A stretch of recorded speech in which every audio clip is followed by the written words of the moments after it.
Hello, everybody, and welcome to historic Holman Stadium. I'm John Collins, along with Tom King and our cameraman, Tim O'Neill.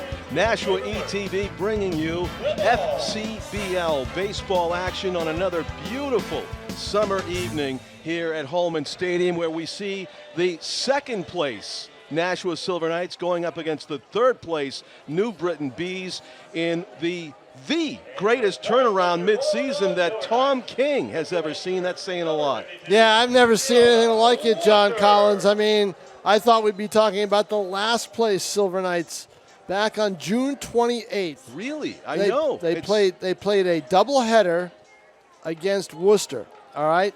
And the first game, it was a hot, 3 o'clock in the afternoon, hot day, very similar to this in terms of the sun and everything else. And they just laid a total egg. It was probably the worst baseball I've ever seen a Nashua team play. And I forget what the final score was, 13-2 or 14-2, something like that. It was just low point. It was horrible. The nadir. They couldn't catch fly balls.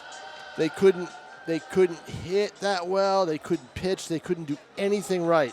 And it put them at 10-17. They've lost one game since. The nightcap, they came out and won 4-0. They went on a 9-game winning streak. And the only game they lost was a week ago Friday to Vermont. And it was probably a game they probably felt they could have won. They had, they got beat by good pitching. And they didn't have bad pitching themselves. But pitching is what I think has turned it around for them. Their bullpen, especially. They really have needed their bullpen to come through for them. The thing is now, what you've got to take a look at is they've lost a lot of players since that time. They've lost, Liam Doyle. He's at Coastal Carolina. They lost George Wells, their lights-out closer. He's now down on the Cape. They lost another starting pitcher down on the Cape. So they've lost players.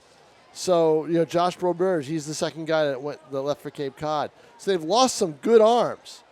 So, but you know what? I mean, they've continued to win. They rallied to beat New Britain on Wednesday night, and as that pitch is fouled off, and this is a kid, Jonah Walker. He pitched last Friday night. I don't think he had his best stuff because he gave up 2 big home runs that lost the game, and that's the first time I'd ever seen him be taken deep. So we'll see how he is tonight. Joel Lara grounds it to McDermott at second base, and Jeff makes easy work of that. 1 up, 1 down in the New Britain Bees top half of the first. That'll bring up Jake Blinstraub, the designated hitter for New Britain. So the Silver Knights are hot. It's an understatement, as Tom just pointed out, and hopefully they can keep it going. What a team that Tom rightfully thought might be headed for last place. Instead, right now, definitely looks headed for the postseason. Well, after that game, in between games, I wondered, okay, what's going to happen? And evidently they had a meeting. And, Kyle Jackson, the manager, said, okay, it's up to you guys. You either want to compete and you want to play, or you're just here to have fun and, and you don't care. He said, it's all on you. He said, I can't do anything more. He said, you've got to decide what you want, what you want. Because I'll tell you what, the baseball that I saw that afternoon before the nightcap would have just, and good thing there weren't that many people here, would have turned many people away. And going down and getting that one, Jake Blinstraub golfs it to center field for the game's first hit. 1-out base runner for the New Britain Bees. Yeah, that baseball that you described early on was an embarrassment.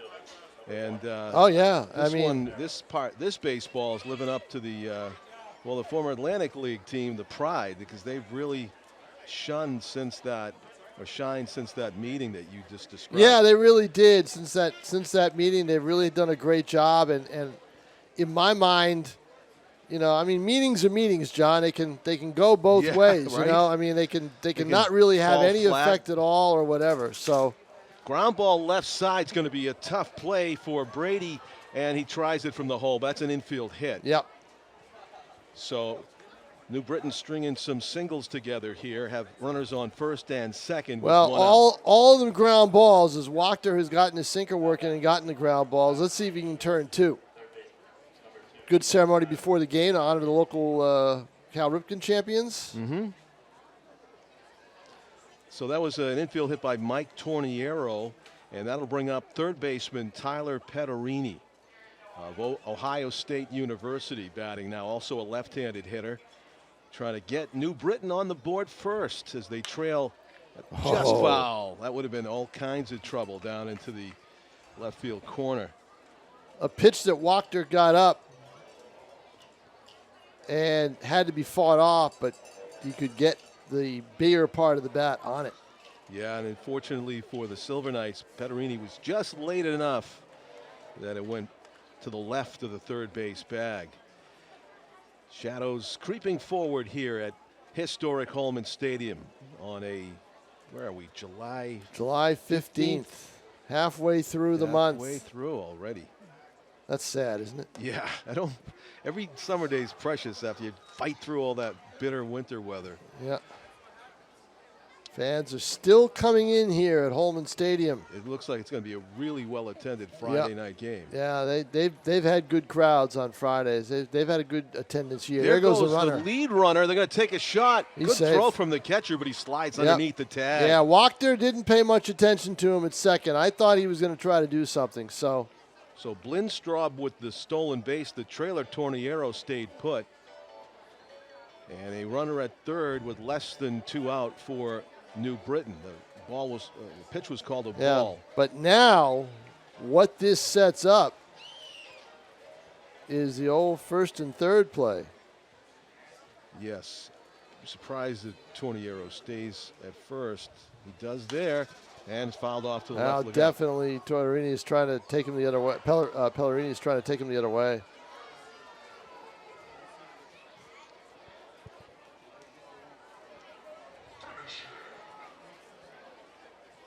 Be interesting to see. Well, he's paying a little bit of attention over there at first. What pitch Jonah Wachter comes with. Maybe he'll come inside on him. There goes the runner. Let's see. It goes away, and it's a works. perfect hit and run. It works. First and third still after the nicely placed single by Tyler Petterini. A 1-0 New Britain lead. Nicely placed, John, because Torniero was off with the pitch. And the shortstop vacated the hole. Yeah, Brady was covering. And you know what? Let him take second. You had a chance at a double play if you stay put. You did. Just let him take second. Instead, 3 straight singles. Yep. And still only 1 out. Also still first and third. And they'll do it again. C.J. Brito Trinidad. Because what have we seen? We've seen 4 ground balls. Yes. So that means that chances are that the ball is going to be on the ground and you have a chance at a double play. The 0-1 pitch to Brito Trinidad takes it outside. Catcher is Greg Bozzo once again for the Silver Knights. Jonah Wachter, the starter, in a jam early. If Desjardins stays put, I bet they're out of the inning. Oh, that's another flub. You could see Will took his eye off the ball. Yeah, this is not what, Wachter is worried about the runners too much right now.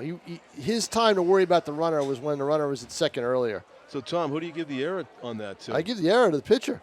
Threw the ball, right?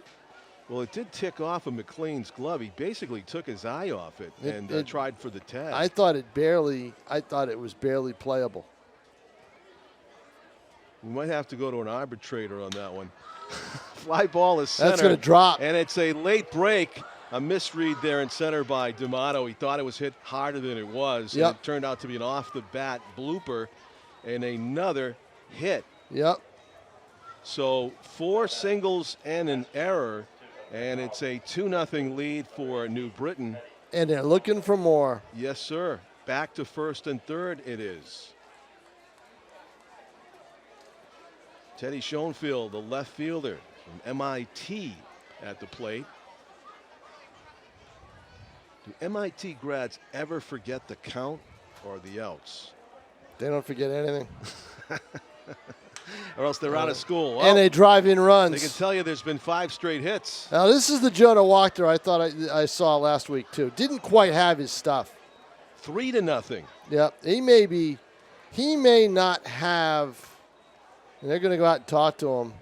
Yeah. He may not have the velocity that he had at the start of the year or the movement on his pitches, because I thought Vermont hit him fairly easily, much easier than I thought that they would. New Britain is threatening to bat around here in the top of the first inning. The leadoff hitter, Joel Lara, grounded out to second base, and since then it's been 5 straight singles. Yep. For the New Britain Bees. Certainly Walker's been throwing strikes, but New Britain's just been putting on a Rod Carew-like display, spraying the ball. They're hitting the opposite way, and that means that Wagner is leaving the pitches up a little bit, and he's also let some of the defense behind him get to him a little bit. Yeah. Again, the key play was the steal of third. That rattled him, and then, New Britain has played strategic offensive baseball. Nothing really hit hard. Jeff Nickel, the New Britain first baseman, takes a strike on the upper outer, checks with the umpire. Is that about the limit on that? 1-1 is the count. Nickel plays for Central Connecticut State. There's a few. There's a lot of Connecticut players on this New Britain team. Eastern they went. Connecticut as well. Yeah, they went right for it when they became a franchise a couple of years ago. Now, Will McLean's getting a new glove, and it almost makes me question whether the ball went right through it. Maybe, but when I saw that throw, though, I didn't see anybody by the bag when he threw it. Well, he didn't extend his arm very much. Yeah. It looked like a good throw to me, like it was in McLean's kitchen, and I think he just took his eye off it. But it's almost, the question's almost moot whose fault it is. It's a run. It's a run, but the error almost always on a play like that is going to probably be on the guy making the throw. Almost always. So Wachter's ahead in the count. He needs this out. Try to put a stop to the bleeding here. Down 3-0 in the top half of the first. Check swing. They're going to check, and they're going to call it strike 3. He doesn't know he's out yet. And Nickel can't believe it, but that's the third strike. Yeah, it is. The home plate umpire checked on that. I don't think he went. I think he did hold it up, but I think he held it up too. Yeah, but it's the first strikeout. Yeah, but it's a huge strikeout. As the number 8 hitter comes up, Corliss. Craig Corliss, batting 8th in the order from UMass Boston. Trying to keep the rally going here in the top of the first. And, of course, Wachter would love another strikeout as he misses, taking a shot at the inside corner. Ball 1. Number 9 hitter for New Britain, hoping to bat here in the top of the first is Christian Holmes, the shortstop.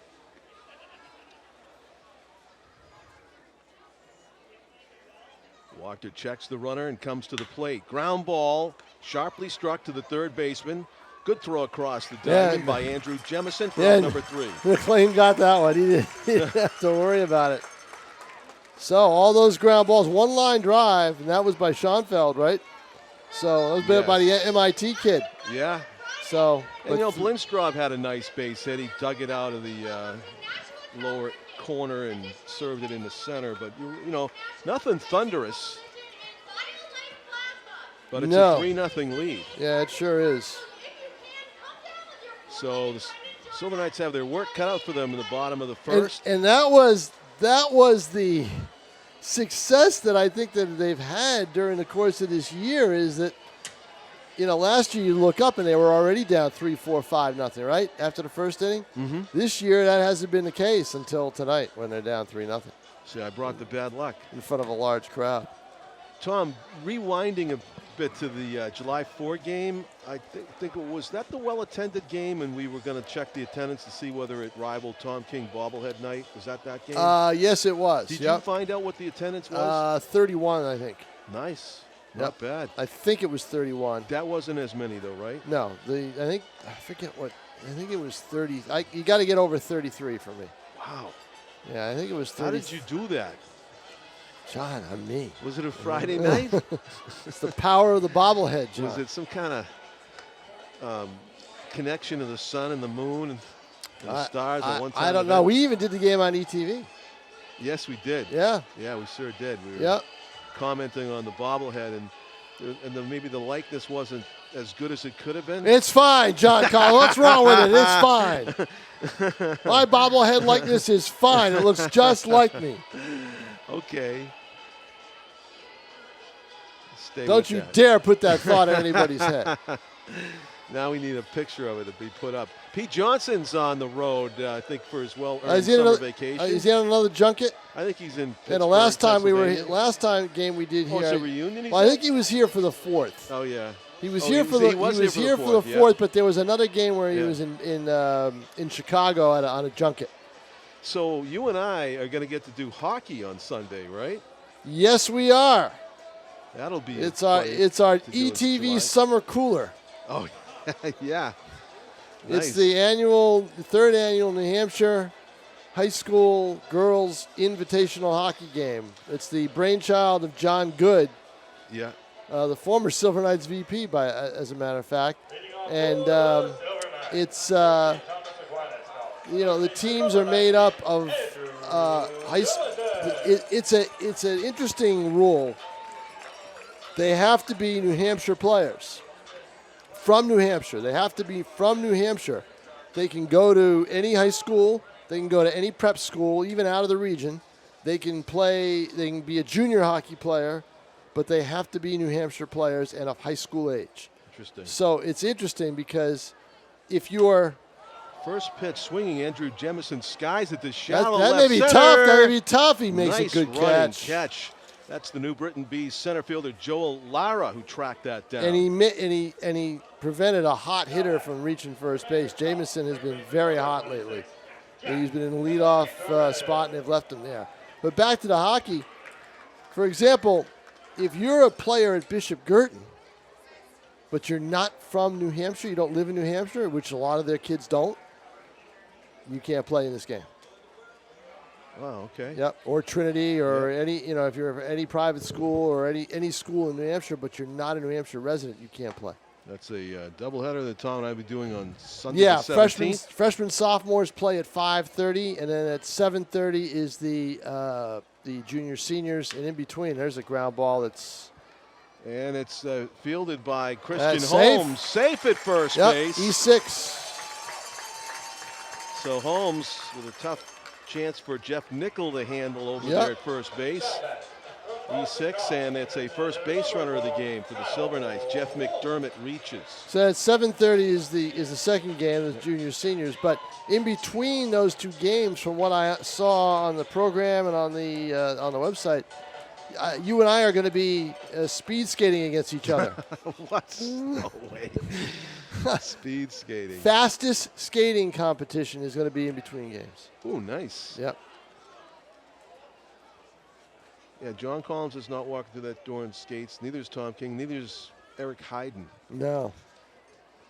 It's one of the. Let's put it this way: if names. I walk through the door in skates, I ain't walking out. No. That's putting it mildly. 2 balls, no strikes on slugger Kyle Wolf. Would love to lay into one here. One of the hotter hitters too. You wonder whether it's going to be a stolen base attempt. I don't think they want to take the bat out of Wolf's hands, but they might on a 2-0 count try to hit and run. Wolf, our next best bet to have the game's first extra base hit with his power. From Boston College awaiting the 2-0. Instead, he sees 2 throws over to first base and back in plenty of time is McDermott. Not fooled by the lefty's move over there. This is John Kiss, 6'2", 170 pounds from Molloy College, pitching for New Britain. KISS. It looks like he's about to put another runner on. We'll see.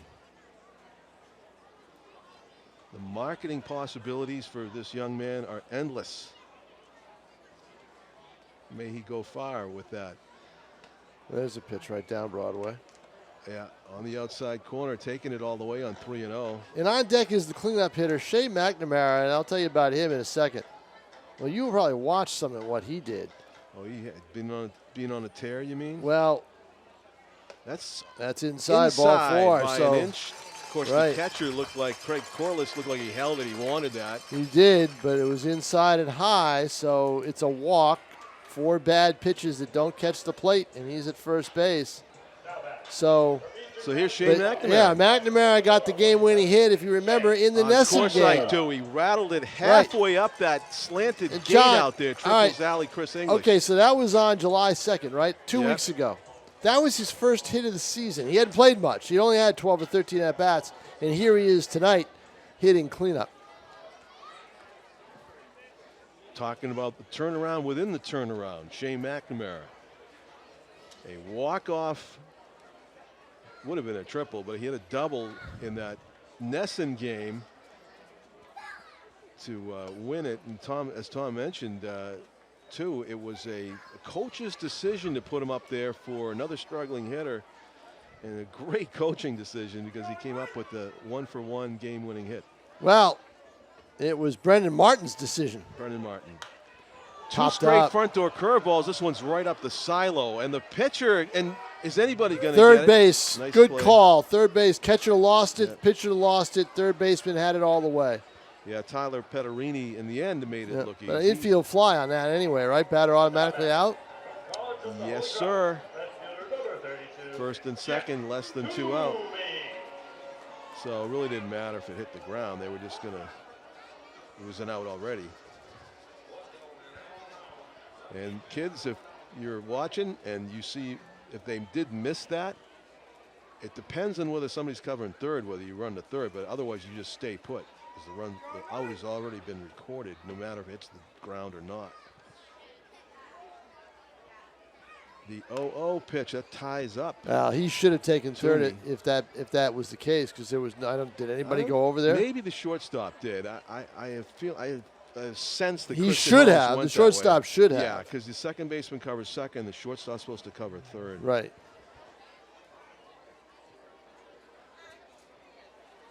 The 0-1 pitch to Jack Toomey. Out in front, 0-2 now. Yeah, kind of a lazy swing. Yeah, he was fooled. The one thing that these hitters, still in my mind, a couple of them are, the one thing that these hitters need to do, and Kyle Jackson preaches it all the time, is take the ball the other way. You know, they don't have to pull everything. Inside. Yeah, fastball. And, you know, when you think they want to appeal to see. They want to appeal. The pitcher wants an appeal. And they're going to call it again. Oh, my, really? Oh, we've gone to the extreme, Tom. The check swings now. And, you know what? That was a smart play by the pitcher. You know why he did that? Because of the check swing that was called against his team in the last half inning. That's right. And the umpire was in the exact same spot, and we thought that he made the incorrect call last inning, and then here's another one. That was even worse. That was worse. That was awful. Just awful. Because that bat was tucked.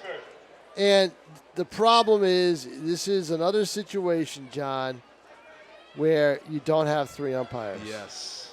Okay, and look, Kyle Jackson is arguing right now. Oh, he's out there with the umpire. He just showed him what he did. Yep. He had the bat. He says the bat head came out. The umpire, you could see.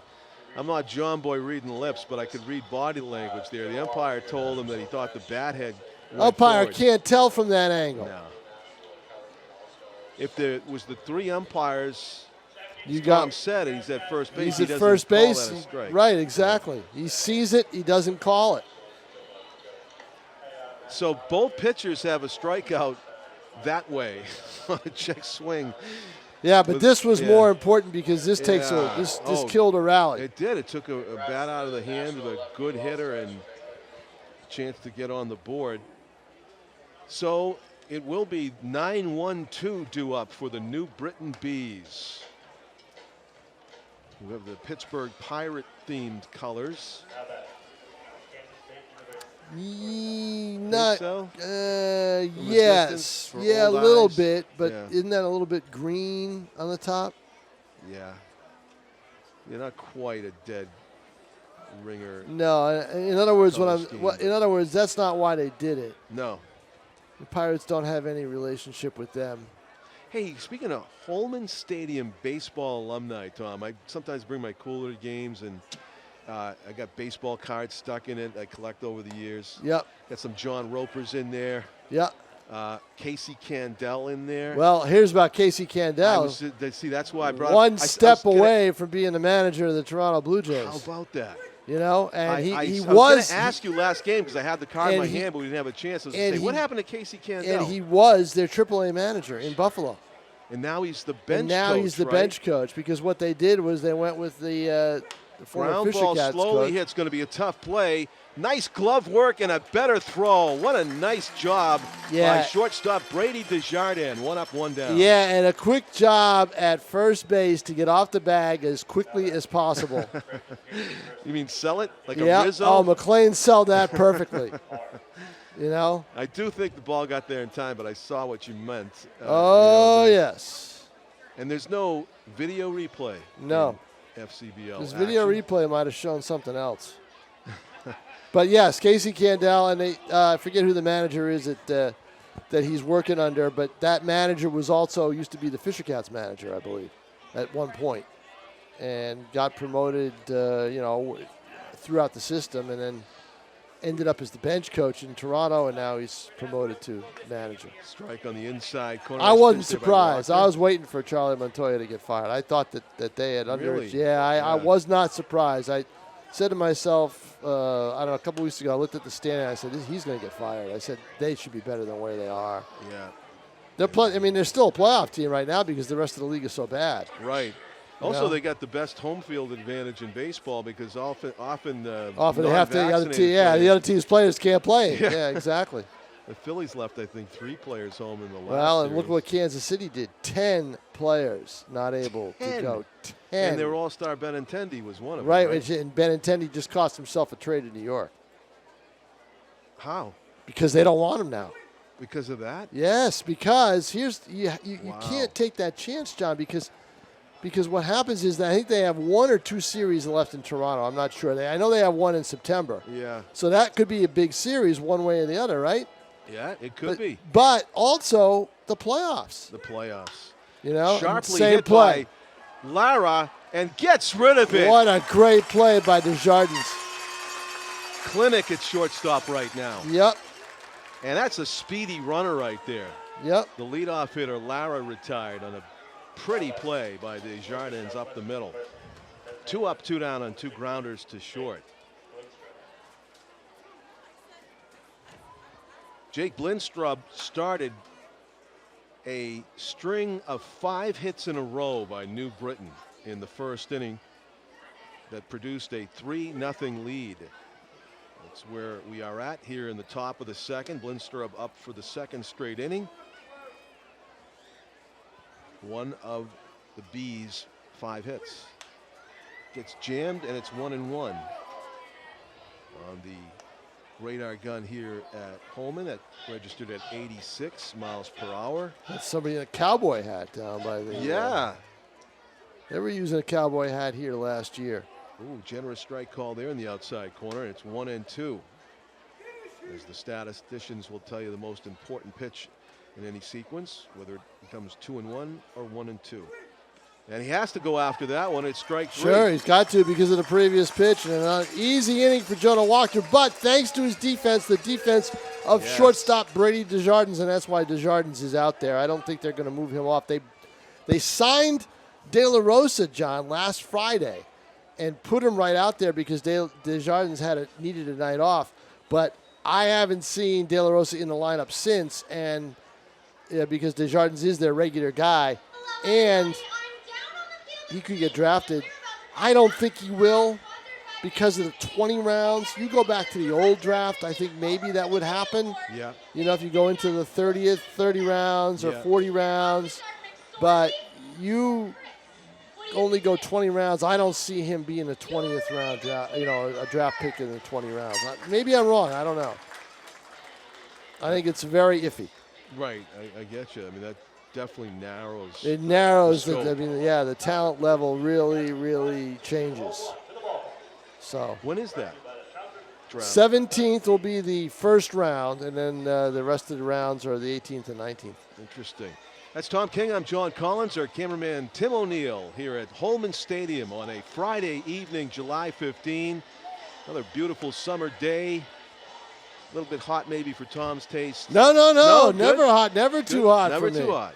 No. In fact, I was here earlier in the day. Of course, we're in the shade up here. It's Yeah, fine. I was here earlier in the day at the tennis courts because the Park Rec was having their tennis camp. You cover it all. Well, I tell you what, I got a phone call from my editor Matt Burdett, and he said you might want to check this out because Scott McDougald, who runs this camp, he's done it for about 20 some odd years. And what he does is he has flags set up. They're not there tonight because they left. The camp ended for this week. He has flags set up outside for every kid that he's from every country, from whatever kid he's taught over the last 20 years. Beautiful. And so I went. Flags? Yeah, 50. 50. Yeah. So I mean, they all grab a flag. I took a picture of all the kids. I mean, all the kids. Most of the kids were from around here. They weren't internationals, but he's taught a lot of international kids, and he thought that's what he would do every camp. That's pretty neat. Yeah. Yeah, he has all sorts of different things for these kids to keep them engaged in tennis. He probably average about 25 a week. I think the next one is the first week in August and everything else. But you'll be reading about that down the road. I interviewed him at length of what his tennis background is and what he does and everything else. It's a unique camp. You know, he makes it fun for everybody. Will McLean leading off for the Silver Knights here in the bottom of the second inning. Fouls off a curveball, and it's 1 ball and 1 strike. Taking his time getting back into the box. Meanwhile, John Kiss ready to rock and roll on the mound for New Britain. Gets the outside corner call. It's 1-2. John Kiss, who got himself a strikeout by asking the base umpire on a check swing that was barely a check swing on 2 strikes. It wasn't. Yeah, it was. Yeah. That was just unbelievable. It led to a heated discussion between Kyle Jackson and the base umpire, but it was the third. It's out of just the inning. you're just seeing the ramifications, and I'll tell you right now. I talked with the day that Nesson was here. Joe Palucci, the commissioner, was here. Beats Bouncer. it off the plate, swinging Yeah. bunt, and Kiss gets it over there just in time. And Palucci told me that he even tried. They realized their mistake, and why they needed to realize it, I don't know, because history has shown us that 2 umpires aren't good for this league. But Palucci told me, he admitted to me that he was trying to see if they could go back to 3 umpires the second half of the year, but they're all booked up, couldn't get anybody. Wow. So. Bunts it, and it's going Foul. to trickle foul. You're right. But D'Amato's got speed. Yeah. Matt D'Amato's got some speed, Just needed and to get that on the I'd grass. love to see more of that. Sure. You know, Nobody was going to get him if that stayed on the grass. no. In fact, I would take a day. Say, Just all right, do guys, that. we're not hitting. This is what we're doing. Bunt, bunt, bunt, bunt, bunt. So you can bunt it perfect in your sleep. Yep. 1 through 9, John Collins. 1 through 9. 1 through 9. Ripped to center base. He didn't have hit. to bunt that time, did he? No. Went down and got that one. Yep. And it is the Silver Knights' first hit. Matt D'Amato aboard with 1 out. Greg Bozzo to bat now. He'll be followed by the 9-hitter Desjardins. And back to the top of the order. Silver Knights hoping to come up with a rally here, trailing 3-0. Bottom 2. As Bozzo gets some signs from Kyle Jackson. D'Amato's got speed. I don't think he's staying at first. Sure does. They want to stay out of the double play. Just has to make sure that Kiss goes to the plate, and a excuse me foul strike against Bozzo. Boy, what a crowd, huh? Yeah. Stands are buzzing here at Holman Stadium. Imagine the concession lines are too. Swung on and missed, and it's an 0-2 count. Yeah, 2 bad swings by Bazo. One, excuse me, and the other one just, threw his body at it. So let's see if he can protect here an 0-2. That's high. Actually standing up to receive that was Craig Corliss. Yeah, it almost looked like an inside pitch out, didn't it? Yes. Like a straight down the middle pitch out, pitch up. The pitch, and it's inside out at the right. It is, it's down. He's going to have to hold his second. That was a good job of base running by D'Amato. He picked up Kyle Jackson on that, believe it or not. He had lost sight of the ball. I've seen a lot of runners run through stop signs. Oh, no kidding, right? Especially when you got that kind of speed. Yeah. You're more apt to be taking chances, and that was the right decision because Mike Torniero had come in and got that ball quickly for what it was. That blue hit, he got to that quick. And there would have been a play, and D'Amato might have been a dead duck with any kind of a good throw. Well, D'Amato's not the fastest player on his team. The fastest guy on his team is hurt right now, Carmelo Musacchia. And he got hurt being the fastest runner on the team. That's Inside another out one. again. No, it's going to be caught. Yeah, that was an easy play there for Jeff Nickel. Despite the sun, he's able to glove that one. Didn't quite get any distance on it, so quick out there for Desjardins. Now they're trying to take him the other way. And yeah. So let's see what Jemison, the hottest hitter on the team, can do. But Musacchia jammed his thumb on the base in Vermont a couple weeks ago. Actually, about a week and a half ago. Stealing? Yeah, I don't know, but running the bases, obviously. So Jemison flied to center his first time up, and he takes a strike. First pitch swinging his last time up. Andrew Jemison, 2 for 4 with a triple, 3 runs scored, 2 RBIs in the least recent game. He might beat this out. He's got some speed. And he pulls him off the bag. Yep. He's off the base. Yep. Base umpire took his time telling the first base umpire the bad news. Now, what are you going to do? You can't. He's almost like gesturing to the dugout for a video replay. You're not going to get it. And Gedman is going to come out and argue it. Is that Rich? I think it's Gedman's son. I think he's running the team now. He's not going. This is not going to be overturned. Well, they're going to check with the home plate umpire. From the home plate umpire's view, it's going to look even worse. Right. From what I saw. Yeah. I thought he was out. Really? Because the thing is I can't see the other side of the bag where his foot is. Right. Well, yeah. So he pulled off the bag, but I thought he was catching it. As he was catching it, I thought he might have had the ball in, before everything changed. So now you got the bases juiced, bases loaded. Well, you called it that's an infield hit. Yeah. You called it on the speed. Jemison. Actually, I believe they gave him an error. That's not right. Yeah. Come on.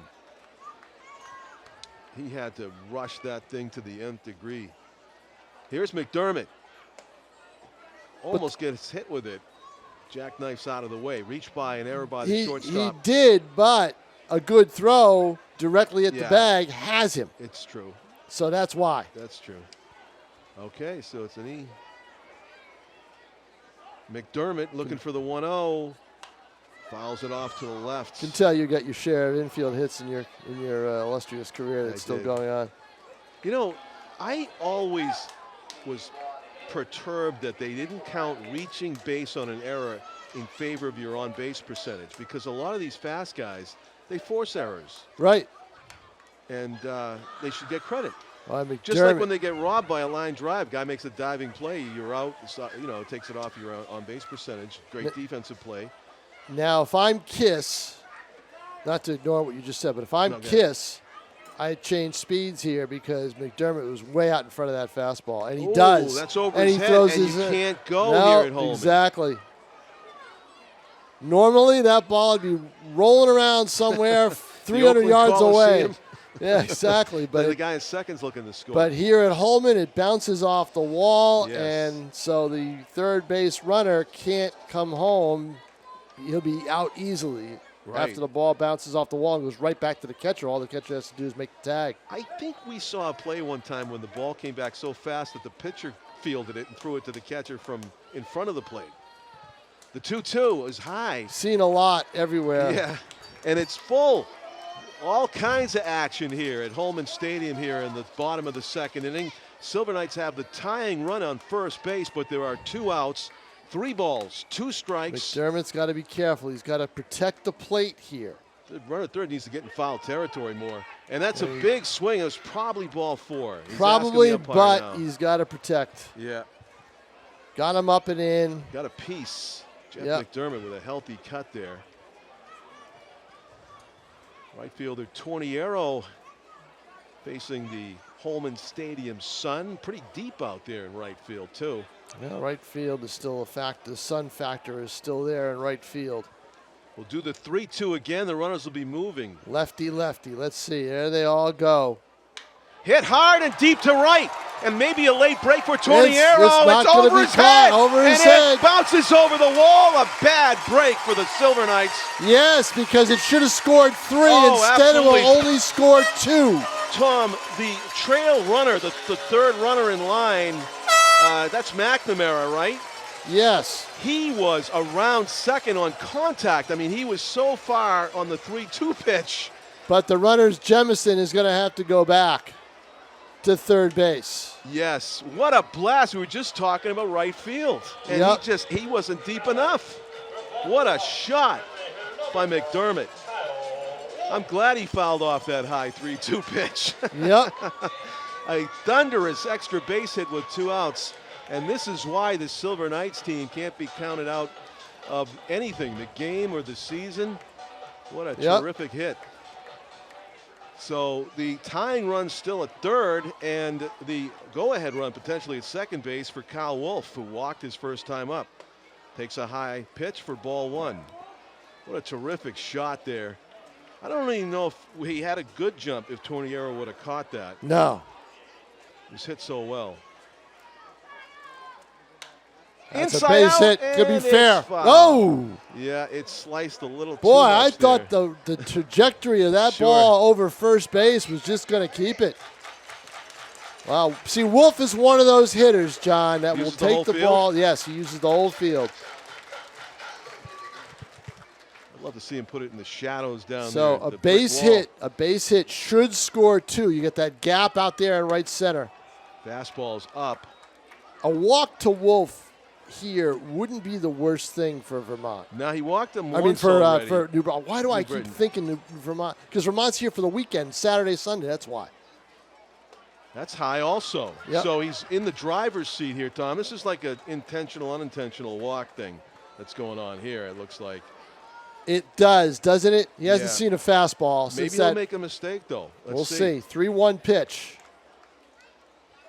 Oh, he gave him one to hit. It was in the zone. And I don't think Wolf was expecting it. No, it broke back over the outer third. He took a pretty good cut, but didn't square it up. And just checking with the umpire about whether that was a strike. So 3-2, he can't count out the fact that it's not a pitch around. First base is empty. John Kiss has his sign. He rocks and throws. Rip foul. Another one foul, huh? Yeah, that probably was breaking off the plate inside, but protecting. Wolf fouls it. You see all the stuff they got out there in that kids' area? They Cool, got a putting green. They got putting green. That's what that is. Yeah, I think so. Miniature golf going on. Yeah, they got miniature golf. They got basketball. They got the bounce house. They got the whole bit. 3 balls, 2 strikes. The pitch to Wolf is fouled off to the right. There's no doubt what he's trying to do here. He's taking anything off speed, trying to go right. Anything fast, trying to go left. Yep.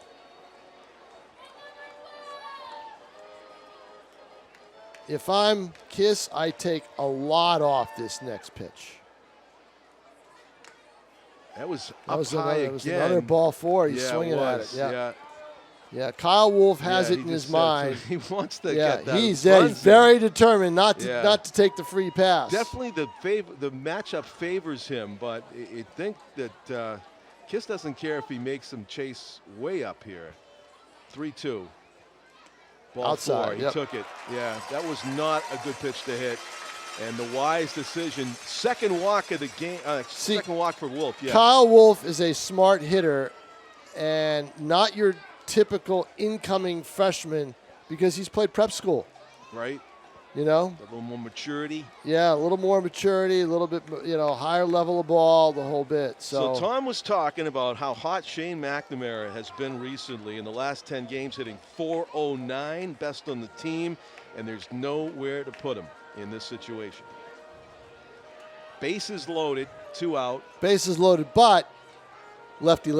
Even though that didn't help, that helped in McDermott with the double. Was McDermott a righty? He was a righty, wasn't he? No. No, he was a lefty. Yeah, he leaned into a curveball and beautiful hit. He didn't bail. He kept his front shoulder in and just jacked it. So hopefully Shane can maybe pick up where Jeff McDermott left off in this lefty-lefty matchup here. He popped up to the third baseman in that infield fly rule play. First time up, line drive, base hit, center field will score at least 1, and 2 runs are going to come in without a throw. The Silver Knights have a 4-3 lead. First pitch. Wasting no time. The Silver Knights have batted around here in the second inning. How many times? Maybe it's just me. How many times do you see those mound meetings and then the next pitch or the next pitch after that gets ripped, or yeah, exactly, yeah, a lot, yeah, just not where it was supposed to be. Whatever they taught you about, you didn't do it. I think I saw Devers hit his second home run against was it the Yankees? It was that against. I'm sure he'll hit one tonight. The way the Yankees are going right now. That's the third out. Yeah, it was the who's the Yankee ace? Oh, Cole. Cole. Please. They had a mound meeting. Boone or somebody went back to the dugout, the pitching coach, and Devers hit the next pitch, I think, out of center field. I tweeted out earlier this week. I rarely make opinion tweets, just as a fan. Yeah. But after what I saw from Max Scherzer against the Braves the other night, I said, if Garrett Cole wants to know what a big game pitcher is like, all he's got to do is just look crosstown at Max Scherzer. True words. Yep. Yeah, Scherzer's something else. The only strike against Scherzer, no pun intended, is that his arm sometimes just gets tired. He couldn't pitch last year for the Dodgers, remember? Yeah, he takes that intensity to a level where it just overdoes it. Yeah. Yep. So now those freaky different colored eyes he has. Well, wow. Yeah, jeez. I don't look too close to the eyes. Yeah. So now Jonah Wachter has a chance now to do what needs to be done here is just keep them off the board the inning after you take the lead like that with 4 runs. It's going to be a great game, I can tell, and I got to leave. Oh, you're going to miss it. At a certain point, Tom's going to take it the rest of the way. Yeah, Tom needs to play at a base so we can get a photo from up here. I need something to happen at second base. So I don't have to go. The fact that you can nab one from up here. I with Photoshopping, I can blow it up a little bit, so it's not so. I have a 300, so. Yeah, cool. But it does take a little bit of the focus away. It gets a little softer. Yeah. So the New Britain Bees suddenly find themselves down a run and a bunt attempt by, let's see who's leading off here. Is this Torniero, the 3-hitter? Right fielder. Yes, it is. He singled and scored on that error that by the pitcher throwing to first. Yep. Out ahead of it, pops it to the right side. And calling everybody off will be Jeff McDermott, out number 1. Tyler Petterini, one of those 5 batters in a row that singled in the first inning. This is a big game for this team, John, because they could create a little bit more distance between them and New Britain. Sure. 2.5 games instead of a half game. Yeah. And also, they have Vermont coming in here for 2 games. Number 1 team in the league. Yep. Silver Knights tonight, trailing by 7 games. Yeah, they're not worried about that. They just want to make the playoffs. And the thing is, okay, if you're going to make the playoffs, finish second or finish third. Because that way you don't have to play Vermont in the first round. That's the key thing then, right? That's the key thing. So, and they're in a good shape to do that. But there's still, 3 weeks left in the season to do it, and the All-Star game is in 2 weeks. Do they just have the top 4 teams make the playoffs? Yes. This year and last year they just kept it at top 4. Yep. The COVID year they just kept it at top 2. Curveball misses. Oh, and I think Wachter wanted that. Doesn't know where that was. 2-1. 4 runs, 4 hits, 1 error for the Silver Knights. 3 runs, 5 hits, 2 errors for New Britain. Check swing. Do we check that one? Are they going to really? They're going to really check on that. No swing, They did. he said. No swing. Yep. Okay. Well, you made the right call because where was he? Yeah. I mean, it wasn't even like really. Where close was he? He enough was to at check, first you know? base. Yeah. There's a walk with 1 out. And CJ Brito Trinidad. Runner's going to be going on this at some point. He did a monster jump. That's not even worth a throw. Stolen base. No, but it makes a good picture. Yeah. At least, see, he did. I asked him before the game. I said, if you're going to run, slide, okay? Yeah, you did? Yeah. Tyler Petterini from OSU. Yep. Steals second base. May end up in Tom King's chronicling of the game.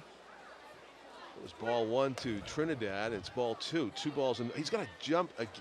Looks like he was going to go on a delayed I'm steal. telling you, Wachter's got to be careful here. He's got to watch the runner because you got a runner in scoring position already, but you get him to third base, he can score on a fly ball. Well, if he gets another jump like he got at first base. Oh, look at him dancing. Yeah. He was ready to go. Yep. He's got so much momentum, he's turning it into a 45-foot sprint by the time the pitch is released. Or a 35-foot sprint and a dive. That's up and in. 3 balls and no strikes. So looks like it's 1 pitch away from being a first and second situation here for Jonah Wachter, as he's been rightfully worried about the batter, but meanwhile, nothing close yet to Brito Trinidad.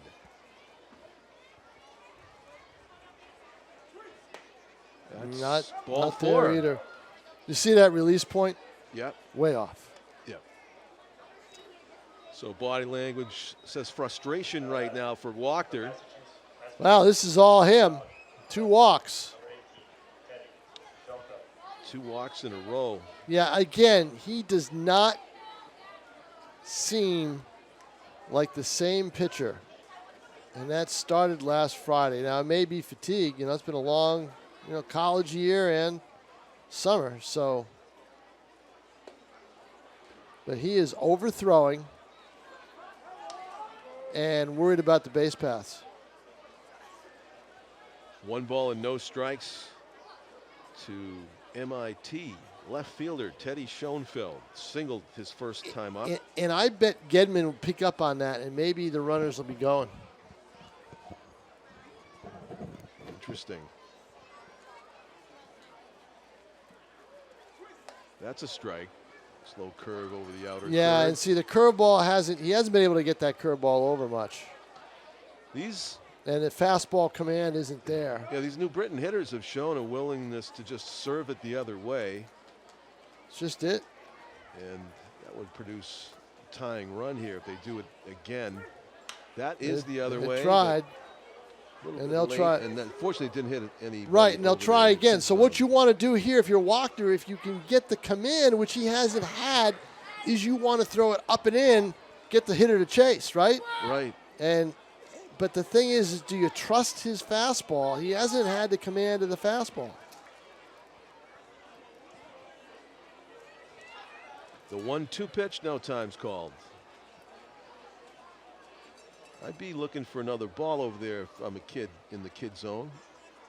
Well, You if never know. Wachter knows he shouldn't put it on the outer part of the plate because that's where the lefties live. Go up and at it at the lefty.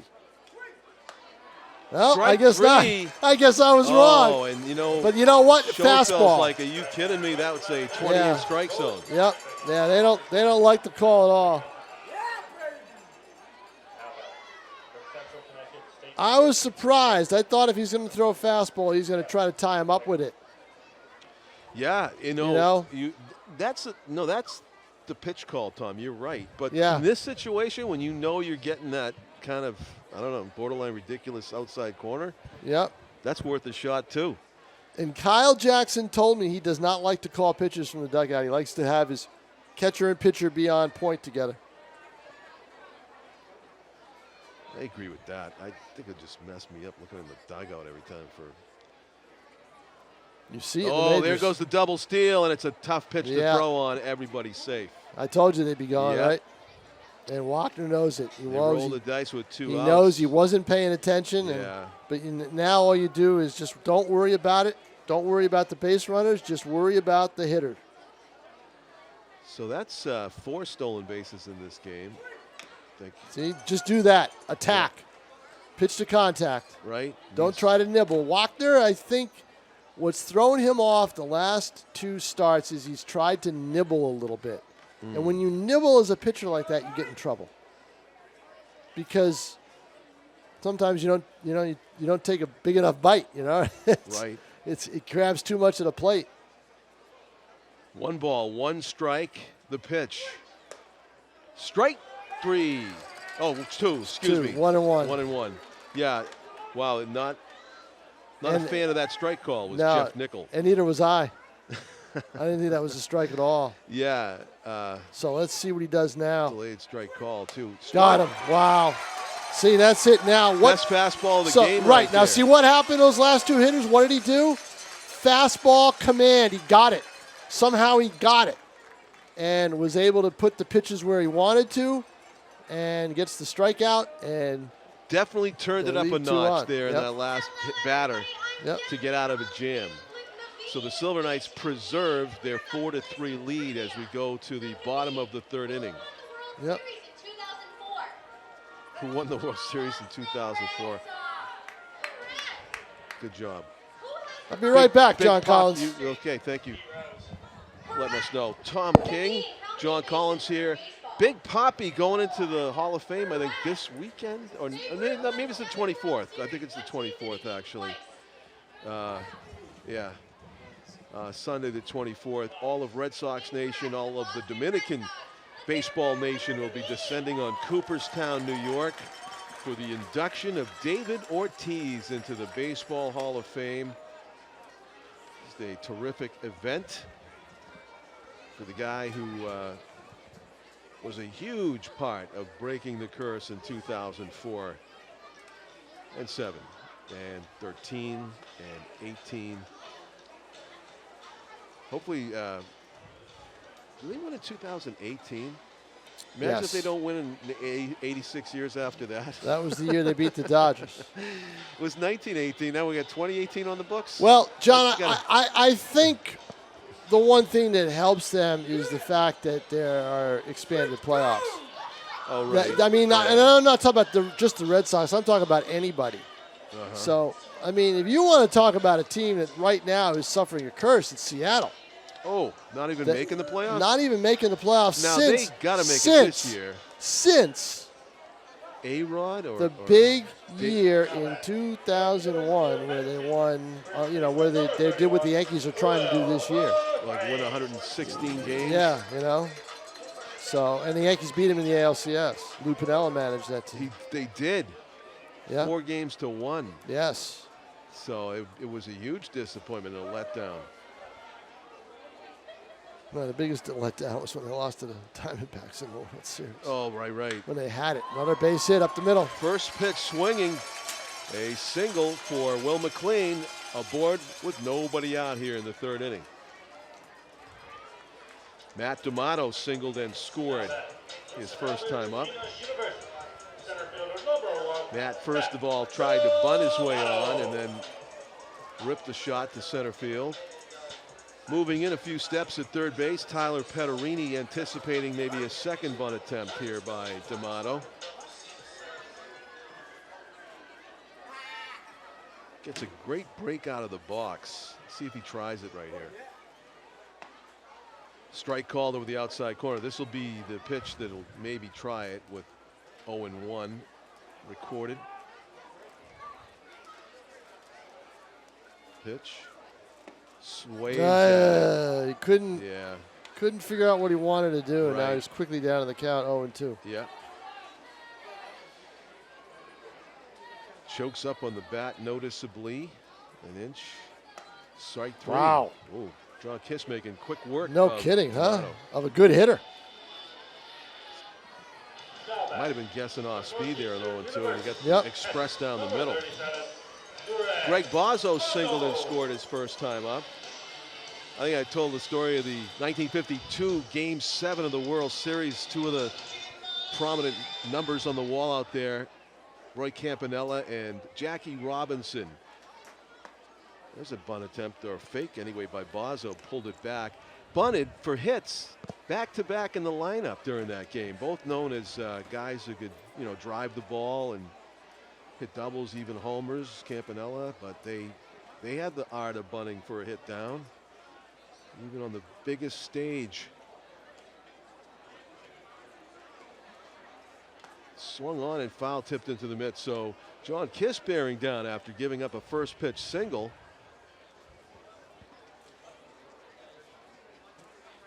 Bozzo with a big hit last inning. He's not the best hitting catcher that this team has ever had, but he's a very good defensive catcher.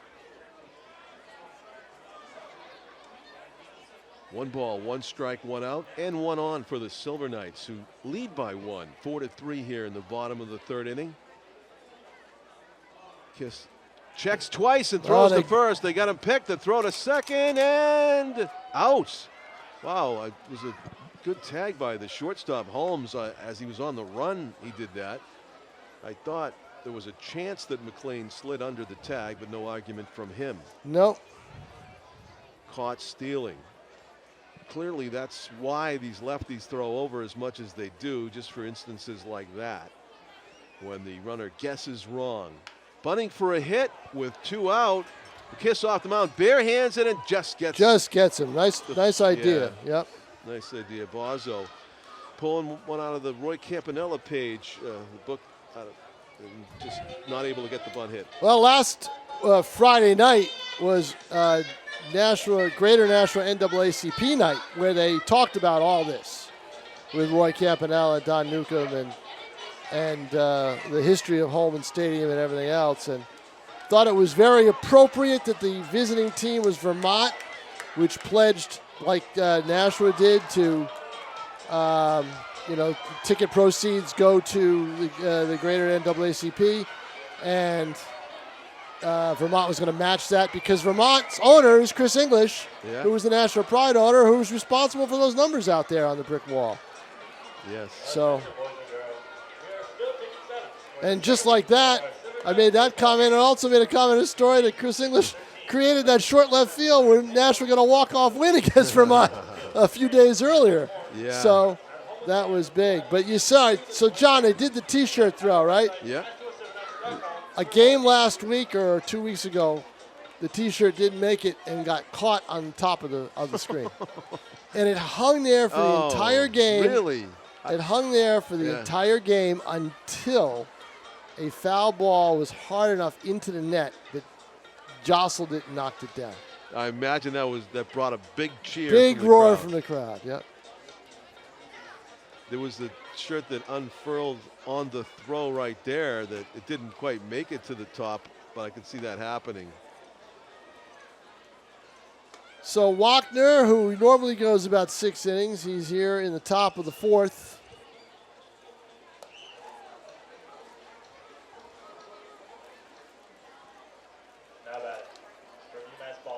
Nursing a very tenuous 4-3 lead, I think, in the way things are going in this game, because we've had base runners galore for both teams. Traffic. 8-9 one-hitters due up for the New Britain Bees. Craig Corliss, the catcher, grounded out to the 3rd baseman to end the 1st inning. This is his 2nd time up facing Jonah Wachter, who throws strike 1 over the inside corner. 5 hits apiece. We hit the 7 o'clock hour. Rip to left center is going to get down for a hit. Got to get that to second very quickly. And cutting it off and doing just that was Toomey. Good closing speed by Toomey to get to the ball and hold Corliss at first. 9-hitter Christian Holmes was one of 2 players that contributed to the Brady Desjardins highlight video at shortstop tonight. Grounded out to the shortstop his first time up. Pitch. That's low. 1 ball and no strikes.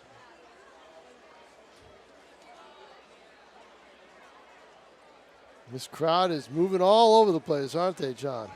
Yes. Not so much restless as just excited to be at the ballpark. Yeah, just walking around, getting food. Beautiful night for baseball and watching baseball, and credit to the Silver Knights for continuing to offer a great product here and getting the fans to the park. As Tom said, this place is just a buzz right now. 1-1. Outside and low. 2-1. New Britain trying to tie the game up.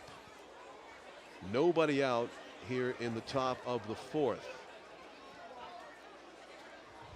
Walkner has forgotten about a few base runners, but Craig Corliss looks like, I don't know, the stodgier type of runner. It might not be going. This is good block. Bozzo preventing any kind of advance. But you're 3-1 on number 9 here. Clearly you're bothered by the base runner. And you need to just throw strikes. You know, but now he's down 3-1. Yeah, exactamundo to the 9-hitter, Holmes. 3-1 pitch is on the way. Strike. Holmes went to throw the bat down and just He's all set.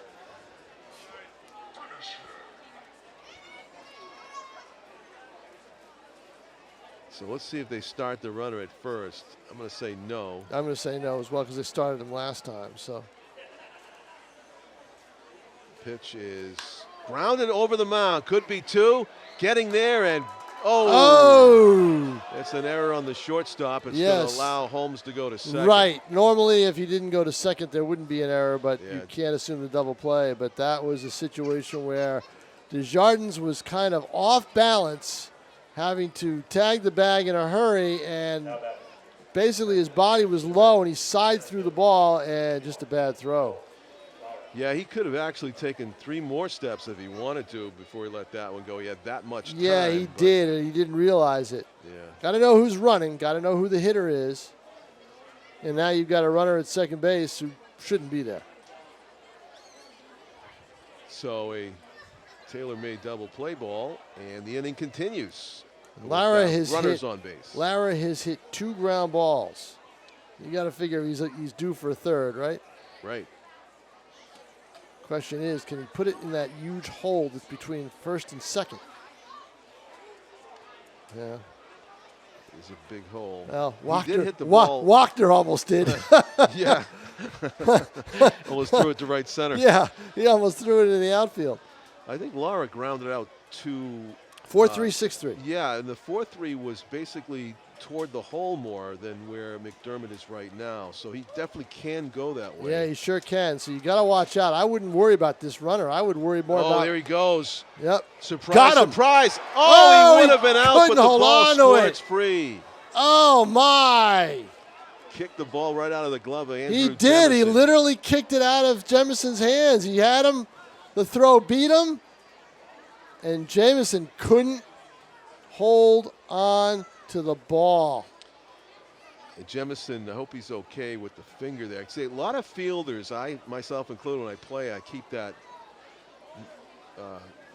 index finger outside the glove when I play. And then when there's ever a chance that I might be covering a base and making a tag on a stealing runner, I tuck it. I don't leave it out because I don't want the spike to hit it. Right. And I like to tag with the back of the glove if I can. Choice, but I'll tell you, always that possibility. I'll tell you what, though, where the umpire's positioned,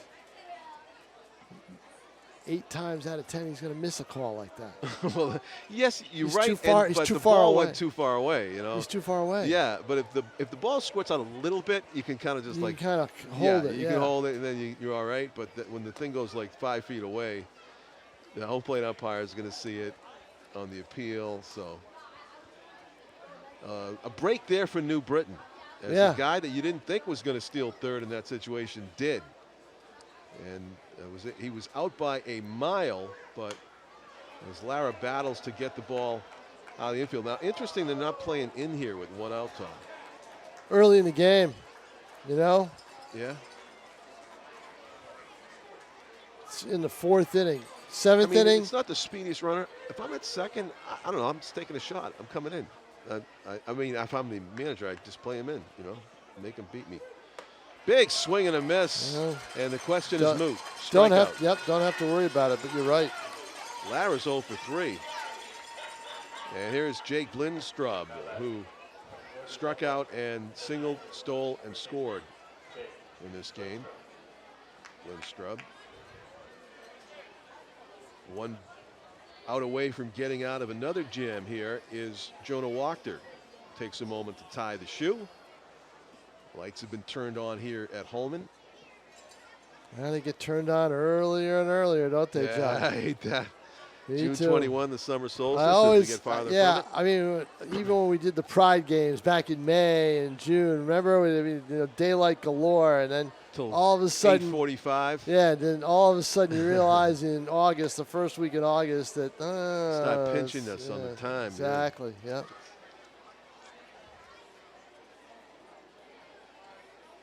The 2-0 pitch from Wachter, and nice pitch. Ooh, where was that? I agree. Wow. Called he it does high. too. He's frustrated by that one. Bozzo turned around a little bit on that one. Yep. 3-0 though. And this is a situation, I'll talk about it after this pitch. Strike down the middle. That's a cookie right there, right? So got to swing at that. In that situation, you should swing. That's the one time in baseball 3-0 guys should be swinging. Right. You don't want to leave it up to the guy on deck who's got a fresh count, because he's not going to get a cookie on 3-0. Now, see, he got the walk, but that 3-0 pitch is going to be the best pitch that the next batter will never see. Right. Because he's starting with a fresh count. He's a righty. He's probably going to come after him. And that happens so often. You'll see a guy get a ball that he could just easily drive, and then the next guy comes up, and maybe the pitcher bears down, and he doesn't see anything close to that much of a hittable pitch. But now Bozzo gave the signals, because now you've got the same problem again, the old 1st and 3rd deal, right? Yes. And the batter, Torniero. And there he goes. And I think they were going to give it to him anyway. They did. I think they were going to anyway. I mean, the ball went off Bozzo's glove. He wasn't jumping. Yeah, he wasn't jumping up to throw. So Torniero with a chance to give his team the lead with one swing of the bat. This is a fast team. Yeah, they are. Bunch of rabbits. Torniero chases on that one. 0-2. So if you're Wachter, you can't make the mistake of leaving an 0-2 pitch out over the plate, but you also can't make the mistake of putting it so far out of the zone that Bozzo can't get it, and you wild pitch a run home. See, now this is where New Britain wishes they had that 3-0 pitch back. Popped up in the air. Is it going to be playable? I don't think so. You're right. You had a better chance of catching that than Greg Bozzo did. No. Tim O'Neill had a better chance. He's got long arms. 0-2 is the count on Torniero. He did a good job to get a piece of a quality fastball there. It was not a waste pitch whatsoever there from Wachter. He wanted the inning to end on that pitch. We'll do the 0-2 again. Maybe a little bit too good to hit, Tom, on 0-2? Yeah, I thought so. He wants to elevate a little more. He goes up and gets it. Ground ball, and the throw is perfect. That was a hanging curveball. Did you see that? That sat there for a while and just a little bit out in front of it. And the other thing, too, what the Jardins had to worry about, John, was the runner cutting in front of him and losing sight of that ball. Not an easy play. No, not an easy play at all. So it is the 3rd out, and the Bees strand 2. And we go to the bottom of the 4th inning. 4-3, the Silver Knights lead it. Push-up contest down on the field. How many could you do right now, Tom? Oh, about 200, I think. In what, the course of a year? Yep. No, the course of maybe 10 years.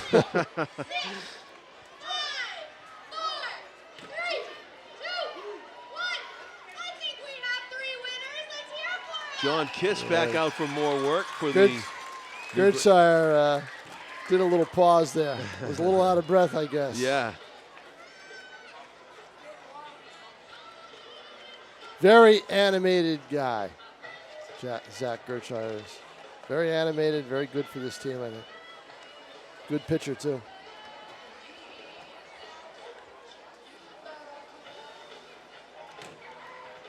So we go to the bottom of the fourth. It's a 4-3 ball game. Yes, and the Silver Knights will be setting up 9-1-2.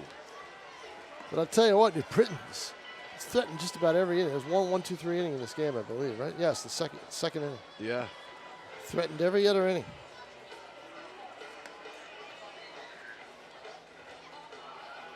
Brady Desjardins had 2 hits in the previous game. Looking to keep his hit streak going in this at bat, leading off here in the 4th inning.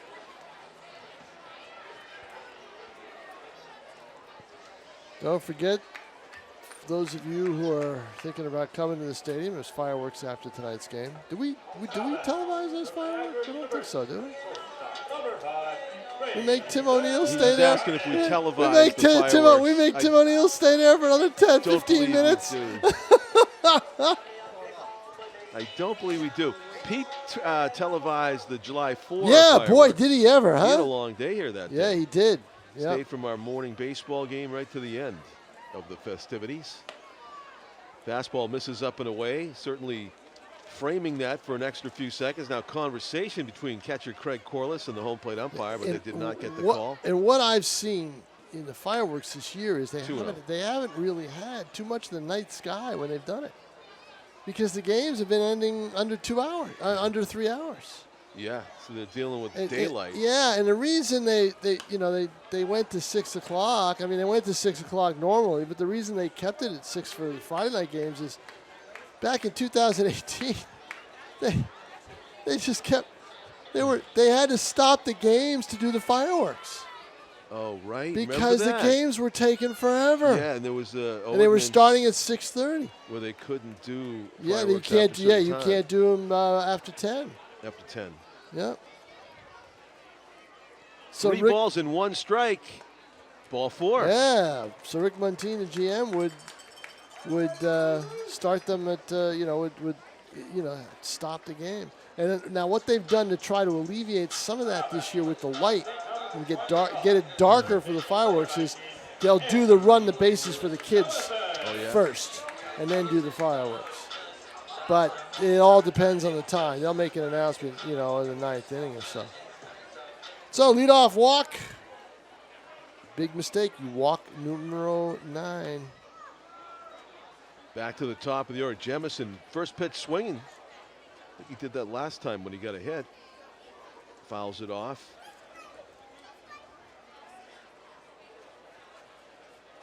Silver Knights taking on Vermont Saturday and Sunday. 6 o'clock tomorrow and Saturday evening, and then 3 o'clock Sunday afternoon. Off day Monday. Playing at Westfield on Tuesday. Yeah, one of those games in Westfield's they're gonna have to have a doubleheader there soon. Well, I don't know if it's that game or not. Maybe they are gonna make. Find out from Cam Cook that they got rained out the other night. And then they're back here midweek, Wednesday and Thursday against. Strike 3. Yep. So Kiss bears down, gets another strikeout. Yep, they'll be here Wednesday and Thursday. And then they go on the road because the Legion tournament starts. Oh, right. They were on the road for a week. And they have their All-Star break. The All-Star game will be in New Britain at the end of July. John Kiss probably thinks he's going to pick another runner off here. The catcher bluffs. Silver Knights would love to get some insurance runs. Biggest thing about Thursday? Yeah. Huge day, John. Huge day. Huge day. Tell you after this pitch. Very big day. Throw it first. Incredibly huge. Really? Yes. building this up. Oh, yeah. This is Jeff McDermott who hit that bomb. The difference, really, a difference maker hit in this game with 2 outs. Kept the inning going, plated 2, and then he scored. And Kiss is helping me create the suspense because he just won't throw another pitch. Yeah, I know. He won't throw a pitch. I mean, it's so big, John. It's just, you can't imagine it. You're right. I can't. No, you can't. I need Kiss to throw a pitch. Yes. It's a huge lead over at first. Look at that thing. He's got to throw over there again. Yep. He's just forcing him to throw over there. That's like that's what you call a one-way lead. You take such a ridiculous lead, you know the pitcher's going to throw over. You have no idea. The first move, you're going back. Kiss knows such a huge day it is. He doesn't want to even have to think about it. He just keeps throwing over there. He won't throw another pitch. He's throwing there. Oh, did it graze him? Hit him. Did it hit him? No. Huh. It is the first day of my vacation. Wow, I was right. That did not live up to the billing. It did for me. For you, it did. For one person in the building, it did. But I am not doing that Thursday night game. I'm saying that's it. I am off 2 weeks. Any destination in mind this year? Another huge lead over at first base. John, the Tom Pound is good enough? Is New England's favorite. Most exclusive. No, it is New England's favorite staycation destination. And most exclusive. Yeah.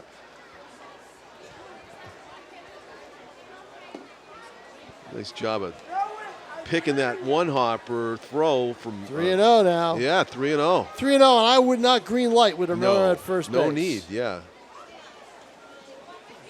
In this case, Kiss worried too much about the base runner. It might have been by design. Brady Desjardins just rattling his cage. He missed. So after all those pickoffs and gamesmanship, Brady Desjardins won the mental battle. He got Kiss to worry more about him than the hitter. And it is a first and second with 1 out. From Boston College, designated hitter number 12, Kyle Wolf. Kyle Wolf now has not been able to get anything to hit. 2 walks in this situation. If he walks, his base is loaded with 1 out. Let's see if he gets a chance or a pitch to hit. Did miss a curve in the middle of the zone, though, I do recall last at bat. He did. Just a couple of fastballs, too. That one's down and in. 1-0. I got a feeling something big is going to happen here beyond Tom's vacation in this at bat for Kyle Wolf. Just get a sense he's seeing this ball really good out of the hand of John Kiss. The 1-0 pitch on the way. Oh, he got jammed, actually. Right up over us. Yep. Right up over where I am, anyway. Oh, he's actually telling himself what he needs to do there. Smart hitter. Yeah, he's telling himself about getting the hands out, maybe front elbow. Maybe down quicker. Grounded left side. Nice scoop. Double clutch, but in time. No, he didn't even think about going to second. The runner's going. Second runner must have been off. I think they were off. I didn't watch. He got there way too quick. They were running. Yeah. Well, it was a timely double steal by the Silver Knights because they stayed out of a double play. Right. And now the big hitter McNamara with the meek pop-up, but the authoritative single. Yes. To drive in 2.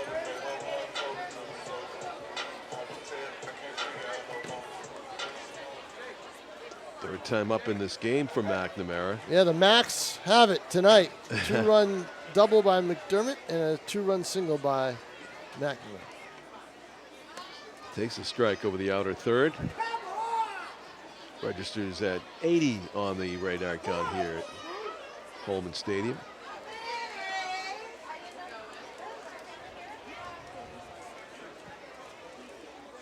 Silver Knights lead by 1. Chance to expand on that lead big time. That one just missed the outside corner.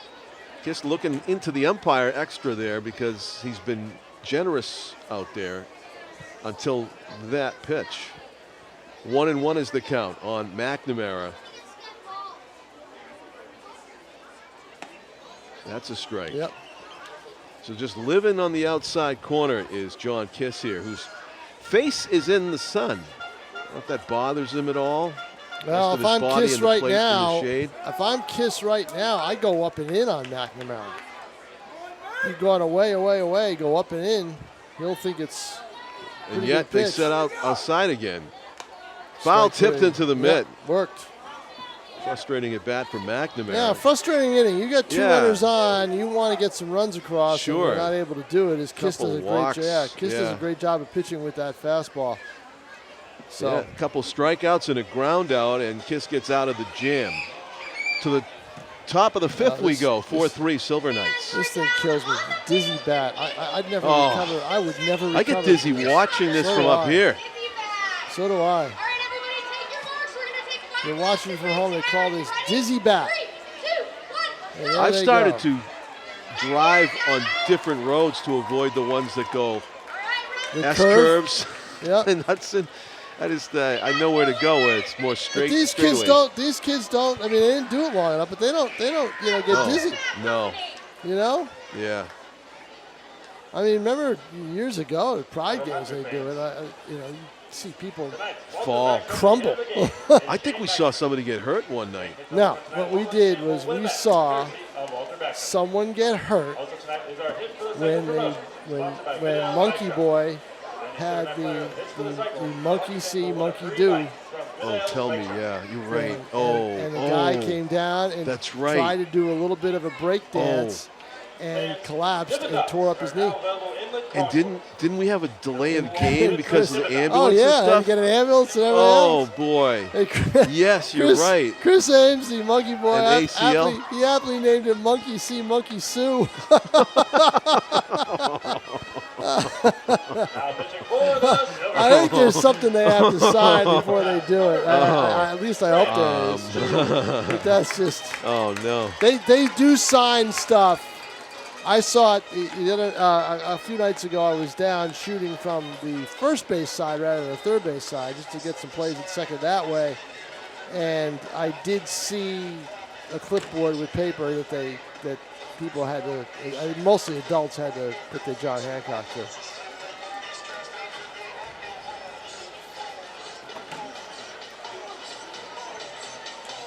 So Brandon Hugh into the game to pitch for the Silver Knights. Brandon Shue. Brandon Not Shue. I will learn by the end of the season. Former Brandon Hollis Shue. Brookline standout. Better at coming in with a clean inning. I like him as a one-inning guy, but he's got enough arm strength that they sometimes push him to 2 or even 3. And usually if he gets a good first. First pitch swinging, rope to right, base hit. Usually if he gets a good first, he has a bad second. Usually if he has a bad first, he might have a good second. So who knows if he lasts that long, so we'll see. Tyler Petterini, who got that base hits, having a night. 2 singles. I think A walk and a run scored. I think Shue is finding out that the pitches that he was able to throw in high school and in prep school that prep school hitters couldn't get a hold of, college hitters can. And it's up to him to try to make the adjustment. Right. CJ Brito Trinidad has reached base safely Pellerini. twice. Single walk. A little hit and run here might be in order. And But Shue but checks you know what? They're going to go on Shue because while he holds runners on. Seems like there's nobody they won't go well, on. yeah, well, while he holds runners on, he's also very deliberate to the plate. Very slow. Edging, and not going, and Brito Trinidad takes And a huge cut. He can get a strikeout through deception, but not through velocity, in my mind. In my mind, anyway.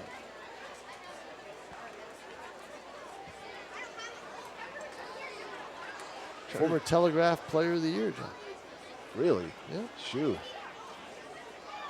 Trying to think whose stance that Brito Trinidad reminds me of. I know I've seen something very similar. That's not Henderson, I don't think. No, it's not Henderson. No. Definitely not. It's got more of a.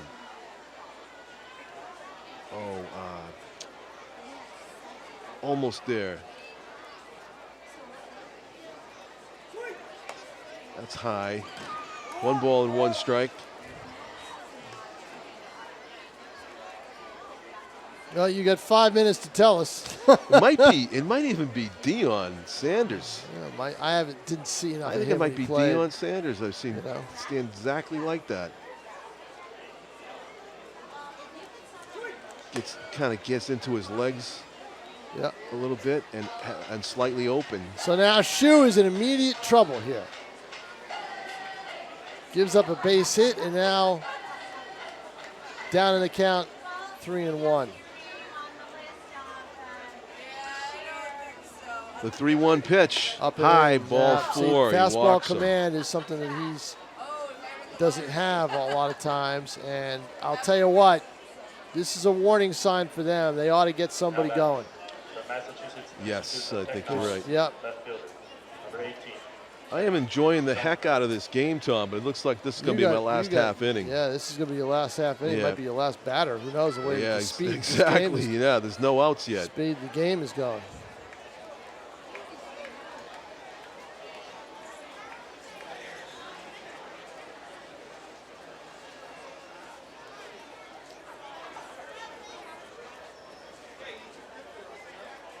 I just looked up Deion.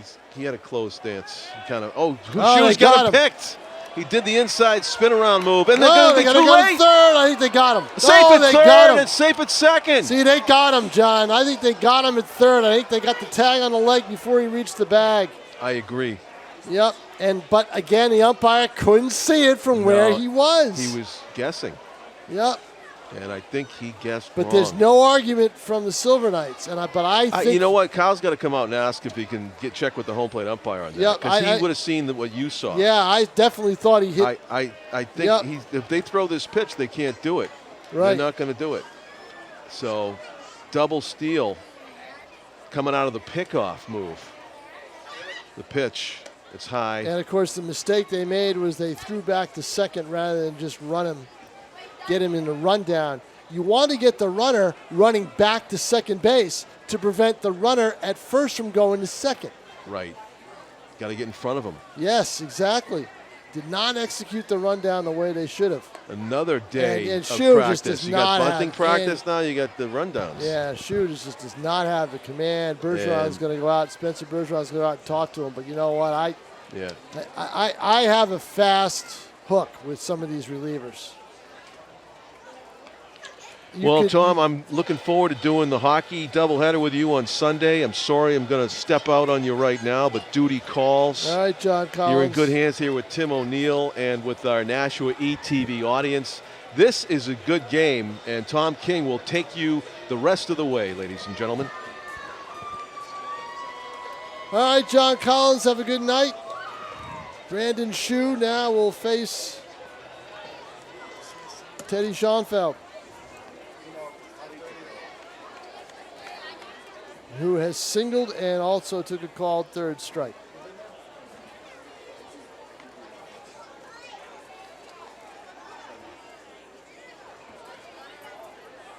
And the pitch fouled off.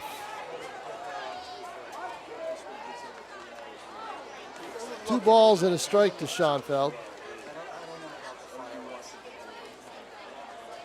Tying run at third, go-ahead run at second in a 4-3 game.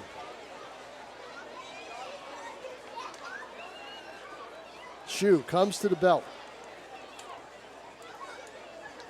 Stares in at the plate, and here's the pitch. It is up high.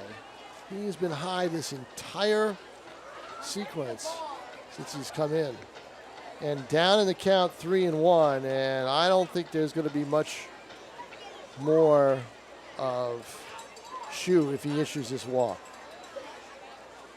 Got to be careful here at 3-1 too. And he's inside for ball 4, and that's it. Brandon Shu just does not have any command at all. Cannot get the breaking ball over, cannot get the fastball over.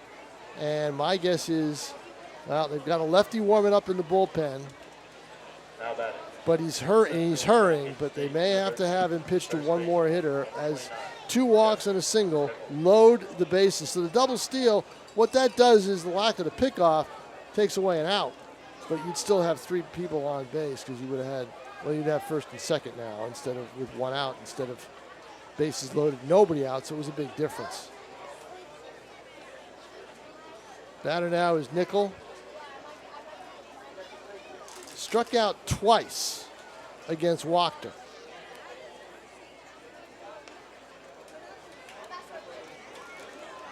They are in at the corners and back in the middle for double play depth. They'll give up the run if they can get a double play. Bouncer foul.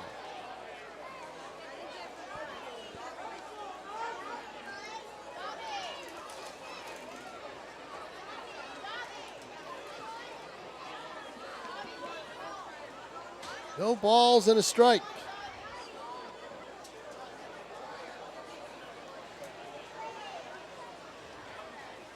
Shoe comes to the belt, the pitch, curveball, and inside corner. That has been a strike most of the night. And Nickel gives him a little bit, the umpire, a little bit of grief on that one. Now Shoe is up in the count 0-2.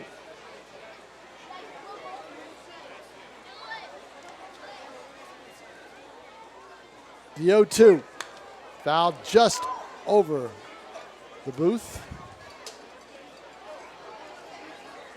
So we'll do it all again. Beautiful night for baseball. Glad you're watching this on ETV, but if you want to come out to the ballpark, please do. It's a beautiful night to be here at Holman Stadium. Here's the 0-2 pitch, curveball, got him. Got him, just froze him. That is the Brandon Shoe that we're used to, a curve, the man of the curve, and able to do it. So there's a strikeout and a big one, because now you can work with the double play, force it any base.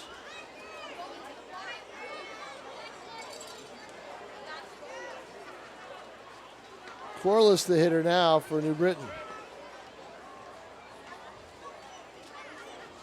Corliss, pitch, curveball.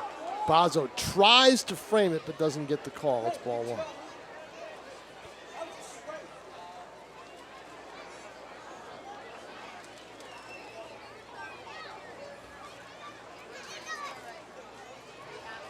Gotta watch out for that hole between third and short, and there it is, right there.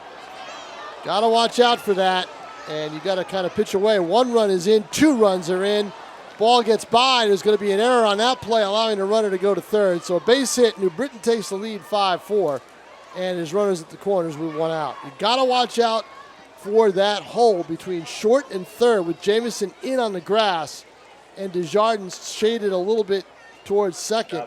And that's exactly where the ball was pitched. I would pitch away in that situation, not right in.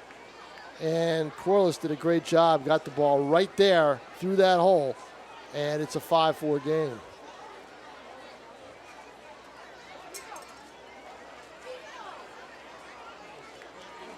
Error will be charged, I believe, to left field.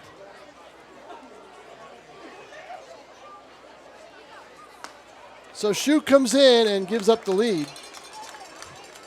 That removes Wachter from any consideration for a win. Official scorer has he hasn't gone 5 innings. He has the ability to basically say who's going to be the winning pitcher, award the win to somebody.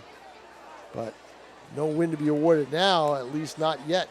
5-4, New Britain with the lead.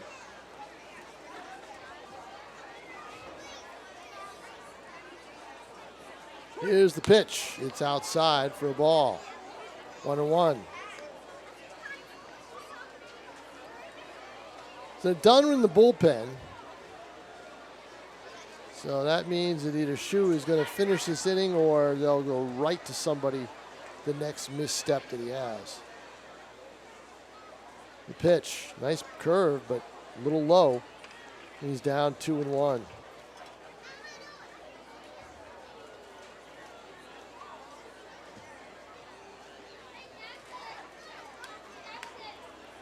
Shoe comes to the belt. Runners at the corners, first and third, lead away. Here's the pitch. Fastball misses again, and now he's down again. 3-1. Brandon Shoe just hasn't thrown enough strikes, and when he has thrown them, except for that strikeout, He's put the ball, got too much of the plate. Here's the pitch. Fastball, swing and a miss. Good fastball. He's got to show that more. Good command of it if he can get it. Most of the time he's tried to throw hard, he's thrown away, and it's been in the dirt. 3-2. 5-4, New Britain with the lead. First and third, one out. Here's the pitch, 3-2 pitch. Popped up to second. That should be an easy play. Infield fly rule in effect. So now there are 2 outs. Runners at first and third at the corners, and that'll bring up Lara. Here's University, center 2, number 51, Joel Lara. So Lara.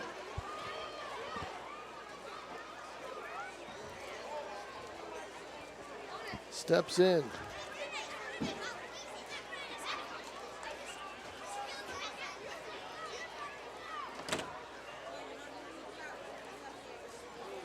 Pitch almost hit him, up and in. Lara did a good job to kind of back away from it. In fact, I'm surprised it didn't hit him.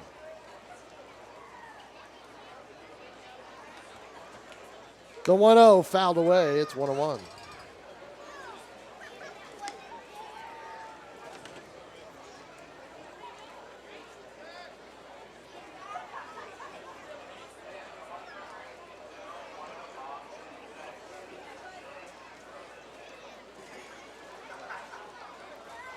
Eight hits for New Britain. And it bounces. Let's see if there's a play at the plate. There won't be. A wild pitch for Brandon Shue, and he lets in another run. And it is now 6-4. Shue just simply does not have it tonight.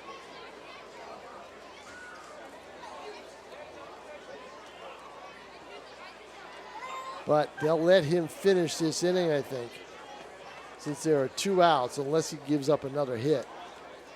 But he's just allowed 3 New Britain runs. They scored 3 in the first, and they scored 3 here in the 5th.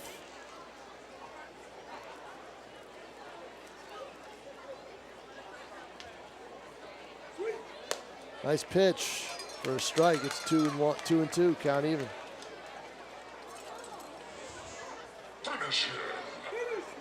So a tough inning for Brandon Shue, and it will probably be the only one we see him tonight. They probably were looking at a little bit more length out of him. 2-2, here's the pitch, swung, a miss, the strikeout. Shue obviously really ticked off at himself as he yelled into his glove as he gives up 3 runs. There were 2 New Britain hits, 2 walks, an error, and 2 men left. We are halfway through here at historic Holman Stadium. It is a 6-4 lead for the New Britain Bees. Your dental care. 2 locations in Nashua on Main Street and Daniel Webster Highway. Let's share on our 7 as they race to help brush off the bases. Here's one of my favorite promotions, the Gentle Dental promotion, where the kids run from third base, brush it off with a big giant toothbrush, go to second, brush it off with a giant toothbrush, and go to first and do the same thing.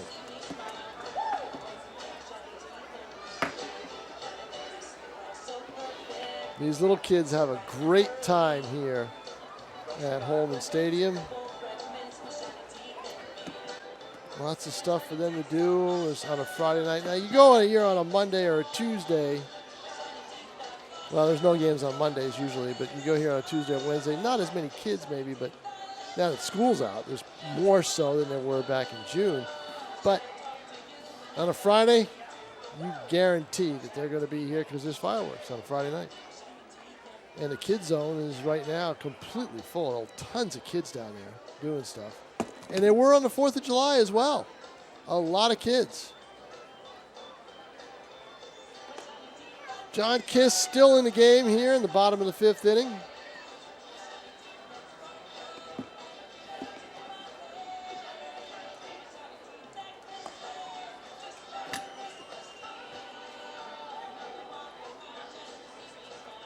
Kyle Jackson comes out of the dugout, gets ready now to run down to coach third base.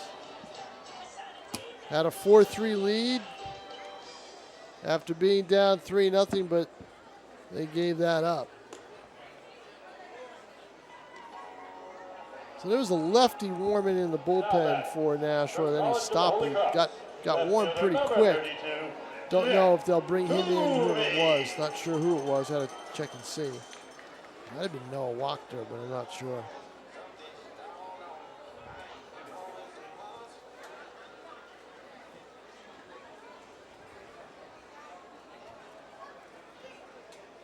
Jack Toomey steps in for Nashua. Pitch right down Broadway for strike one. Toomey struck out and popped up.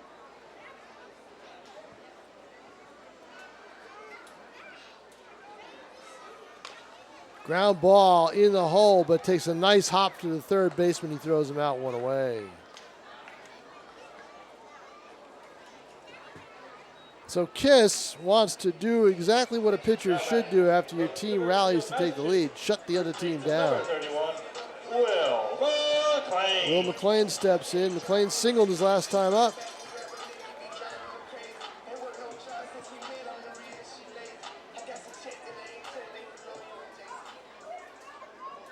As we said, a great crowd on hand. My guess is a couple thousand tonight.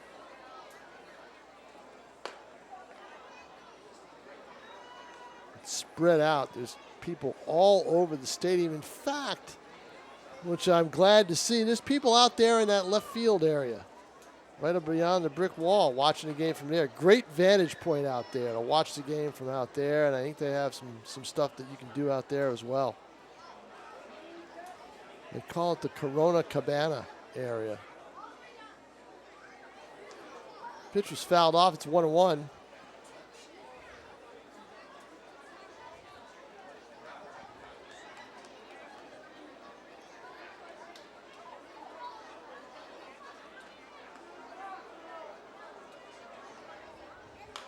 Pitch is fouled away again by Toomey. Oh, I'm sorry, by McLean.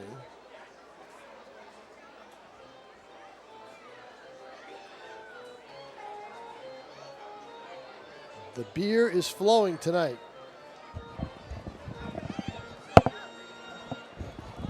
It's that kind of a night for a baseball. It's a perfect baseball night. Warm, nice, but not oppressive.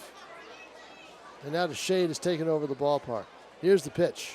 Bouncer gets past the pitcher, charging the shortstop, won't be able to make a play. That should probably be a base hit. As McLean has a slow bouncer, and it would have been a tough play. So that should be a hit.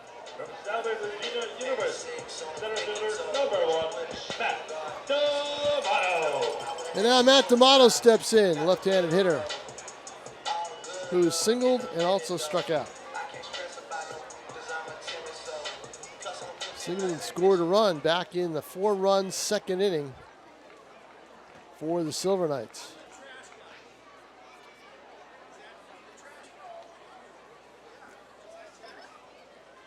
Clean at first. Leads away. Here's the pitch. Ground ball in the hole. It's a base hit. McLean probably will have to stop at second. Didn't get a good jump on it as he tried to avoid getting hit by the baseball.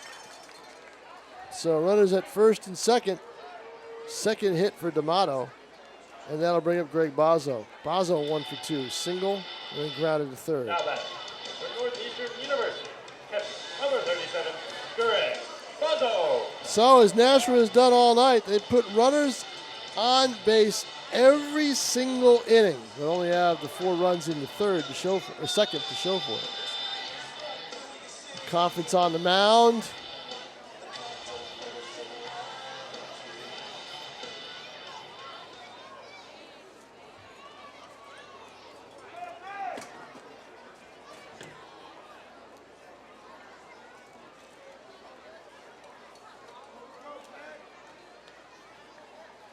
Kiss comes to the belt. Here's the pitch. Swung on and missed. Big swing.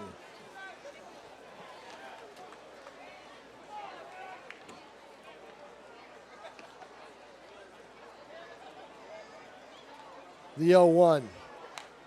Fouled right into the screen.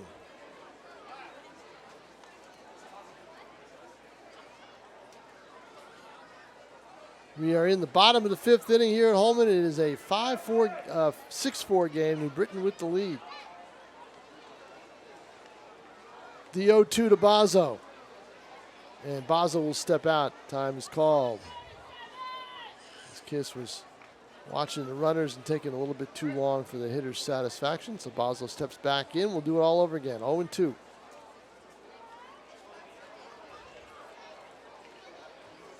Pass ball, blew it right by him. Bazo goes down on 3 pitches. Now Brady Desjardins steps in. 2 outs. 2 on, 2 out. Silver Knights need a big hit. They got them in the 2nd. They haven't had any since. Any big hits, that is. They've had hits, but no big ones.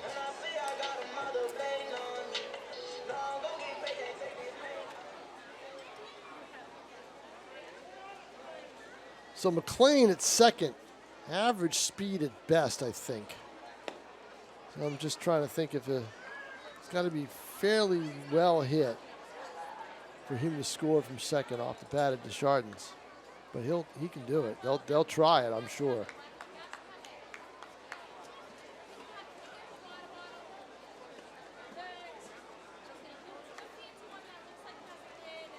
Here's the pitch. Inside, as Kiss is bothered just like Lochner was early in the game by the runners.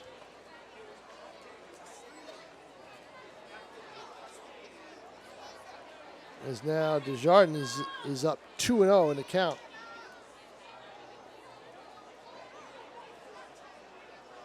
The pitch, fouled away. Got one right out over the plate, was late on it.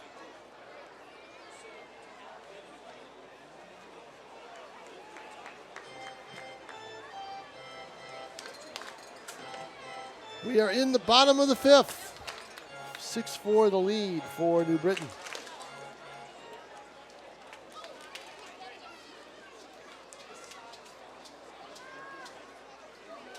Runners lead away. There goes the runner, and it's fouled away. It was a hit and run. They tried to get McLean that head start, and Desjardins fouls it off.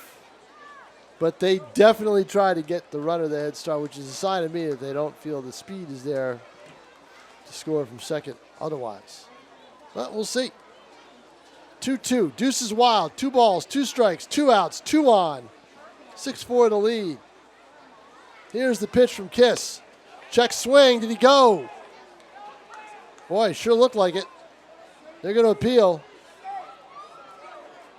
They want to appeal, and they say no. Wow. Oh, if John Collins would be here to see this. What'd you think, Tim O'Neill? Yes or no? You can shout it out. Yes or no what? Which one? Think he went? He went. He went. Yeah. So did I. 3-2. Here's the pitch. Nope. Again, the runner goes back. You know, you don't really need to worry about the runners. They may take off, but if you get the batter out on a ground ball or a strikeout, you're in business. So don't worry about it. You get 2 outs. Worry about the guy at the plate. Kiss comes to the belt.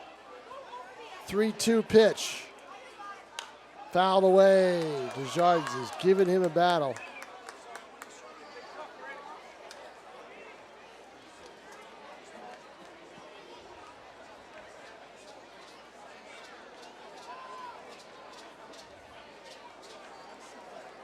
Fans ought to be clapping here. They ought to be making a lot of noise. It's that kind of crowd tonight. Here's the pitch. Runners go on 3-2. Ground ball to shortstop. Up when it throws to first in time, and that'll do it, as the runners will always go on 3-2 in that situation. So that'll do it for the Silver Knights here in the bottom of the 5th.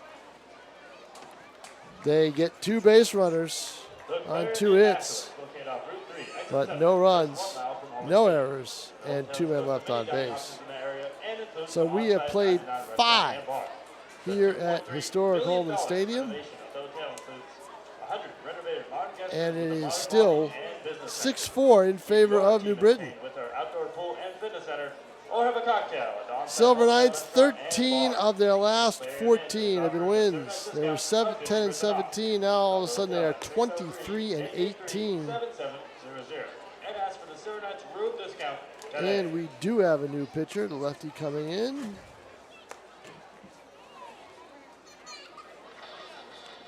Tell you who it is in a second.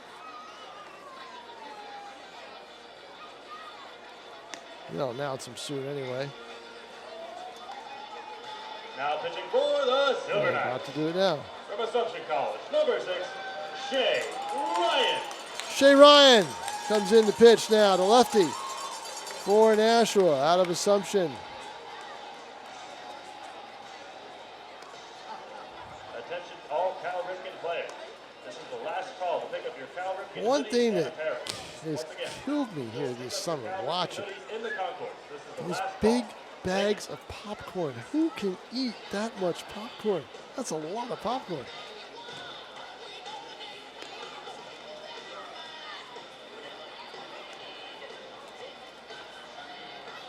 But everybody's got them. Don't have to look far to find them. That's for sure. They are a hit this summer at home. Now batting from Georgia Southwestern, 7th hitter, number 16, Jake Lindstrom.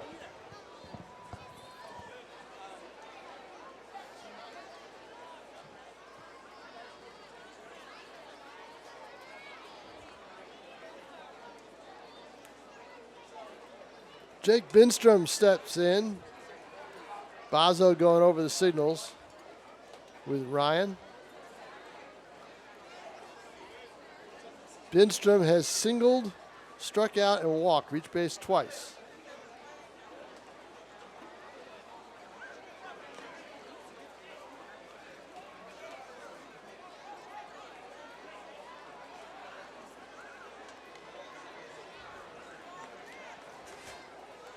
We are in the 6th here at Holman in a 6-4 ball game. 0-2 now to count.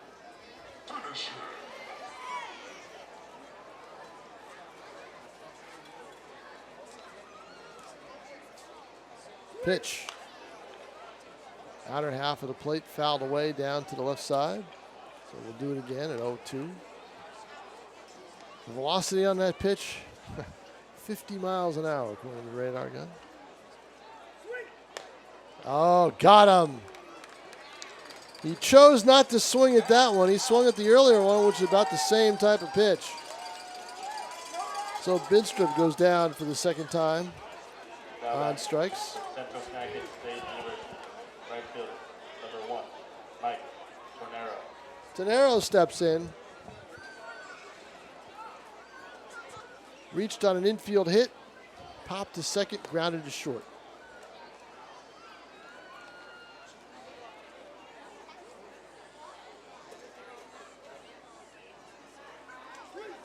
Pitch fouled away for strike one.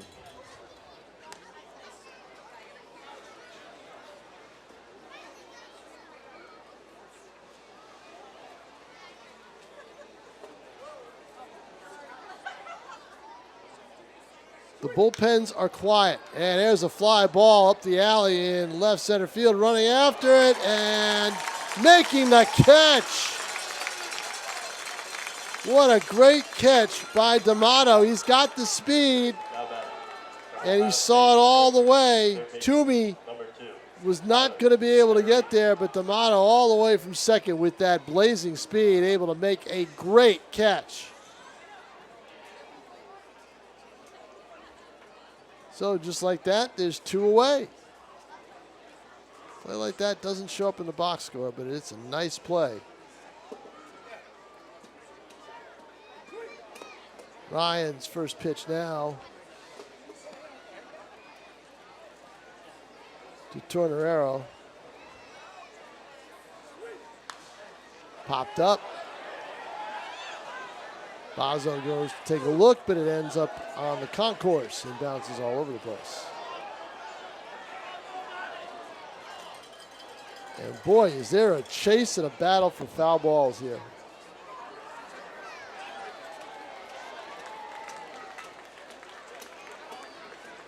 Petteroni on deck. Here's the pitch. Oh, right there, but no, just a little high.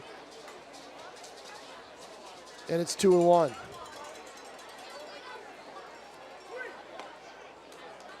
Pitch on the corner for a strike. It's 2-2. 2 balls, 2 strikes, 2 outs. Silver Knights down 2. Pitch, fouled away. Nashua will take on Vermont.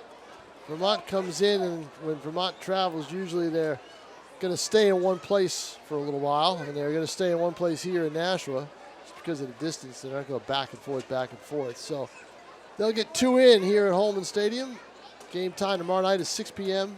Game time Sunday is 3. And don't forget, Sunday night, 5:30 and 7:30. If you like hockey, you're going to want to watch ETV. We're going to have the 3rd annual New Hampshire High School girls hockey game. Myself and John Collins. Jemison goes over to try to get that foul ball. Not quite enough room. You're running full speed, but you're also afraid of what's there that you're going to run into. So some new life and a 3-2 count to Petterini.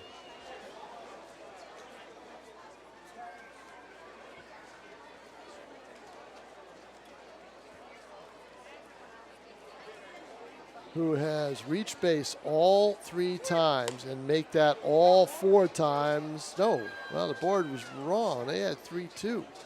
Now it's 3-2. They were 1 pitch off. I was wondering, I said, they got the 3-2 awfully quick. Here's the 3-2 and fouled away.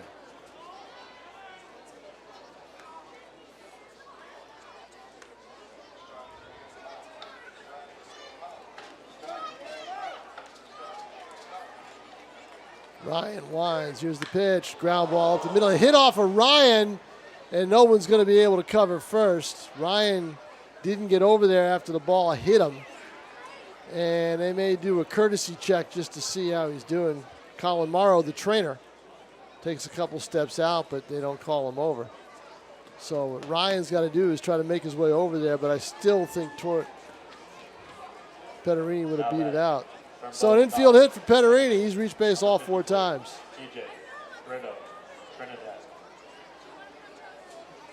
CJ Brito Trinidad is up.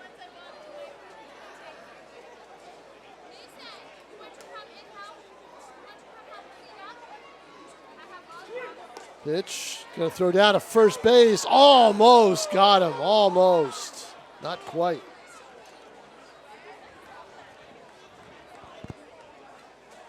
With 2 outs,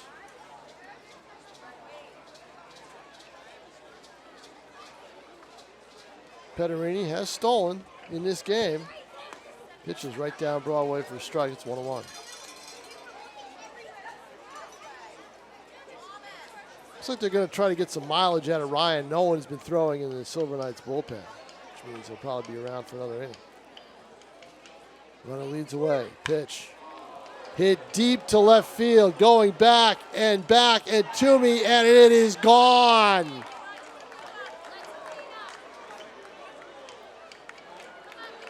A 1-1 offering into the seats by Brito Trinidad, and now the Silver Knights are down 8-4 to New Britain. A 1-1 pitch, got too much of the plate, got a lot of the plate. And Brito Trinidad did not miss it as he turns quickly on it. And that ball didn't take long at all to get out. Toomey had no chance to catch it. The only question was, would it hit the wall? And it went right over it. So a home run, 2-run homer, and the lead is now 8-4. Ouch. So New Britain, 5 runs in the last 2 innings against the Silver Knights bullpen, which has been a strength during this winning streak, or at least this 13-1 period. They've won 4 in a row. Bouncer, Jamison's going to cut it off, throw to first, and beat it out. Safe. Infield hit. Jamison figured he had the best shot at it as the ball was a high bouncer. Did everything right, but just the speed. Now batting from of Central Teddy Connecticut Schoenfield State University.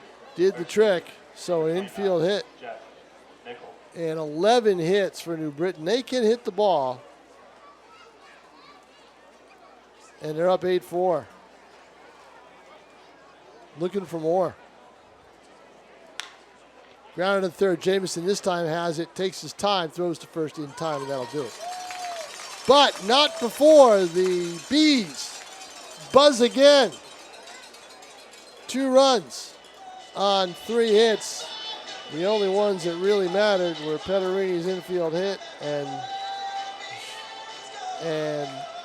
Trinidad's huge, Brito Trinidad's huge 2-run home run.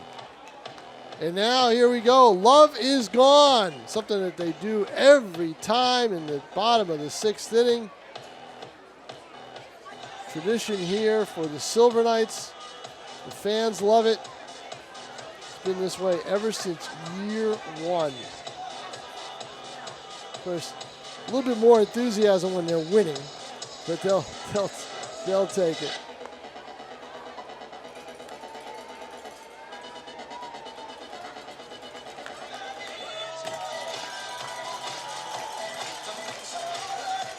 The cheer from the crowd. We'd like to thank the following sponsors for their support this season. Cusack Electric, Boom Boom Games, Mitchell Valley Box, HR Diamond Barbershop, and Wave Radio Boston. Got a new pitcher for New Britain.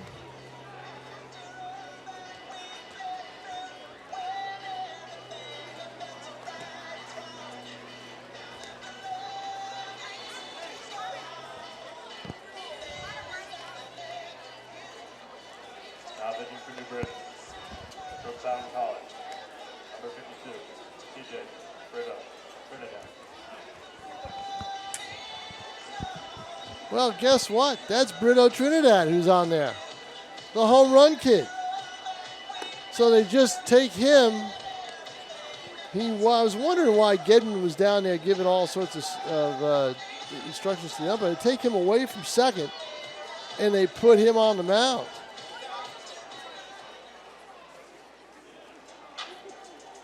So there's a new second baseman in the game.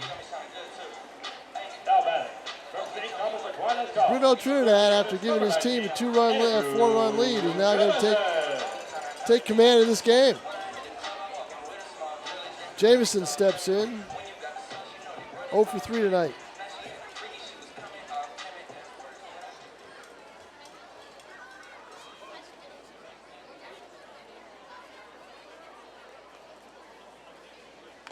Tries to bunt his way on, but foul.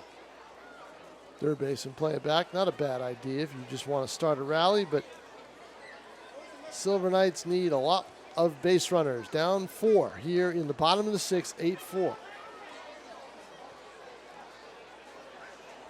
Which is the same score they won by last night in Westfield. Curveball in the outer half away, 1-1.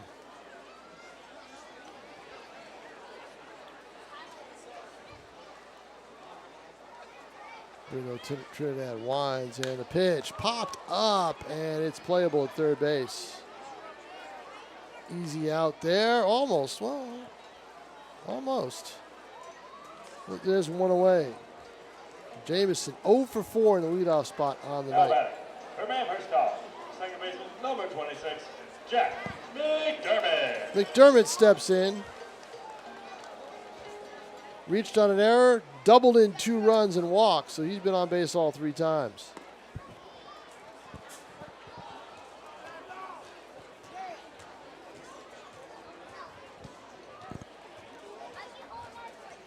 His pitch is outside. No, did they call it a strike?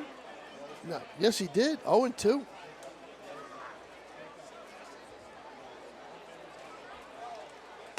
Way outside the 0-2 base pitch. Vermont here tomorrow at 6. Pitch, that's strike 3. Good pitch on the corner. Called strike 3. Can't look at a pitch over the plate. It's a strike if you do. Kyle Wolf.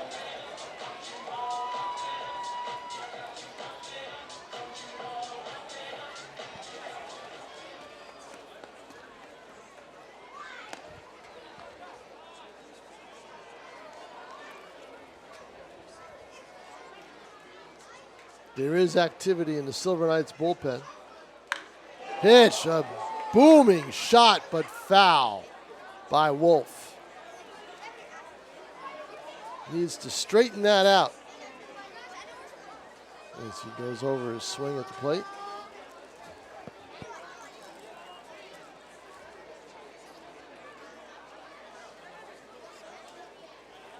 Here's the pitch. Curveball outer half of the plate. No.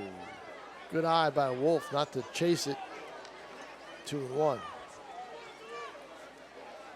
Wolf has walked twice and grounded out. Pitch is in there for a strike. Counts even 2-2. 61 miles an hour. Wasn't much on that one. Trinidad working quickly. Pitch is fouled away. Brito, Trinidad. CJ Brito, Trinidad.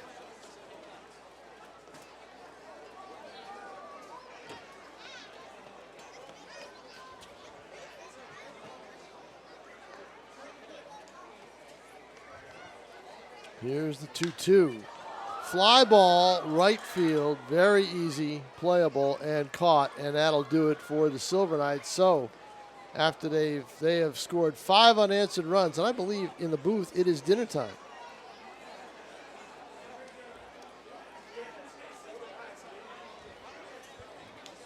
We are here. 8-4 is the score. Game will be this Sunday against the Vermont Lake 29 Avery Mossow. Avery Mossow is now in the pitch. Down 8-4 here in the 7th.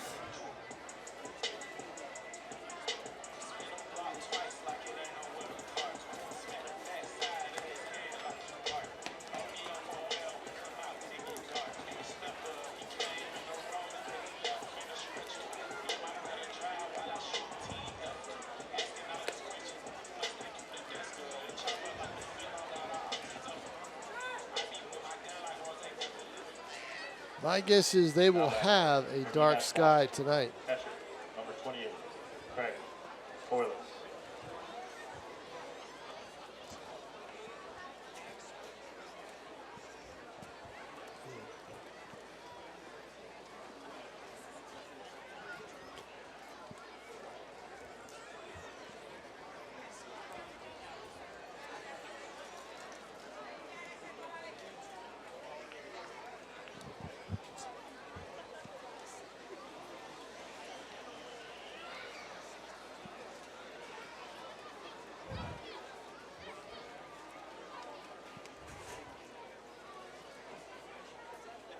Mossow's first pitch. A ball inside. To Nickel, the first baseman. He was struck out 3 times tonight, surprisingly. Hitting 7th in the lineup.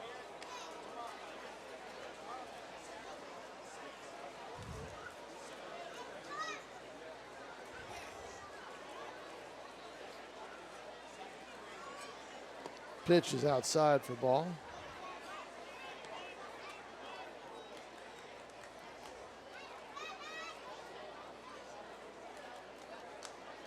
The 2-1. Inside for ball 3.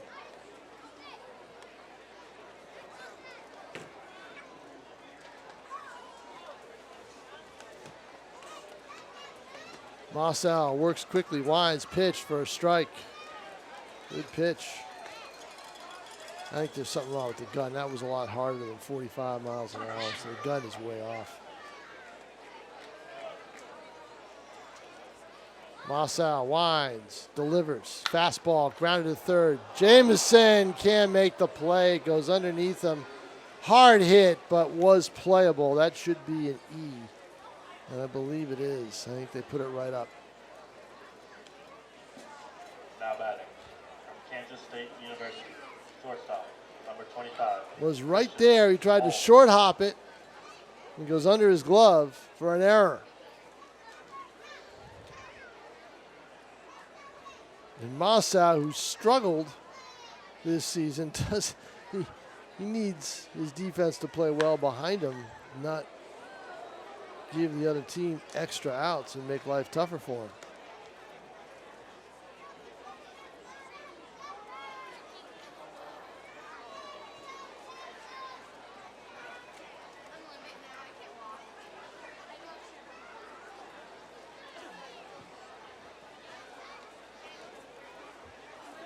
Runner leads away at first.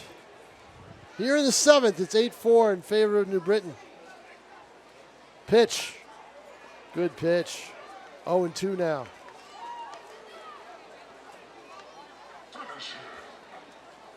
And Griffin Corliss.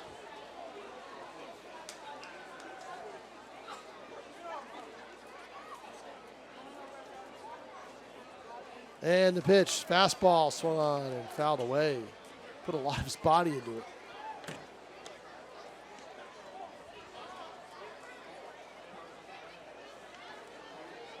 Eight runs, 11 hits, 3 errors for New Britain. 4 runs, 6 hits, 3 errors for the Silver Knights.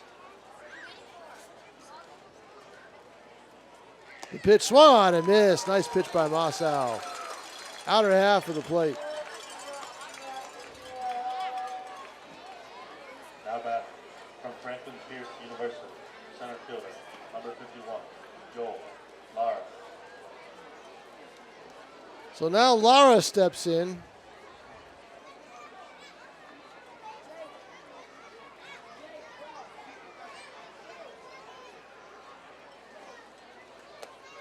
That was Holmes that struck out. I'm sorry, I was a batter behind. So Lara steps in, plays his college ball right here in New Hampshire at Franklin Pierce. First pitch is 0-1. Runner leads away at first. Bouncer in the dirt. 1-1.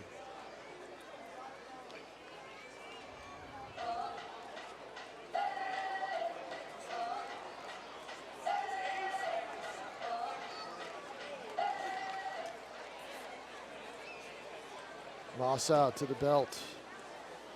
The pitch is a strike. Lara kind of waved at it, but it was called a strike anyway.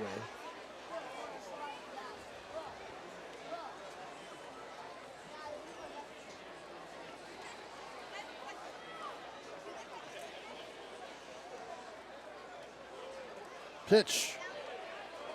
Oh, looks like he might have tried to go at it, and they're going to call him out. Strike 3. It's a good call because I thought he did. First base occupied, so no reason to play for him to run to first and make a play at first base, but he definitely went. So Mossau with the strikeout, runner still at first base. Binstrub is up. Walked twice, singled, and struck out. And the ball gets away from Bozow. It'll be a wild pitch down to second. Goes the runner.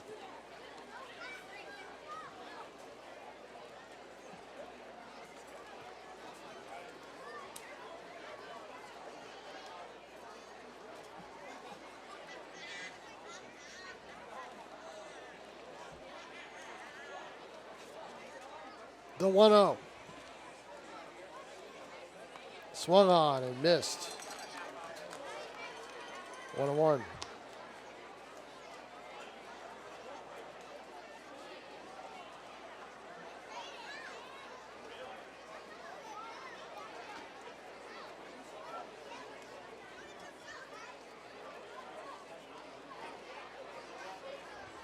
Here's the pitch. Swung on and missed again. Mossau attacking the hitters tonight, not trying to nibble, going right at the batters. Should be out of the inning, but an error. His only mistake, the wild pitch, really.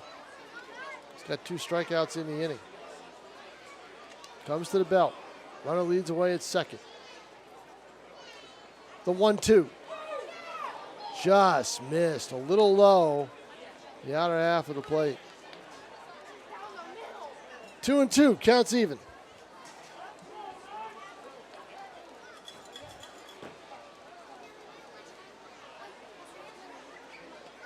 Pitch in dirt, 3-2.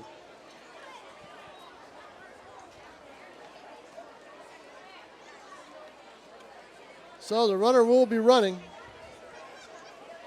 on the 3-2.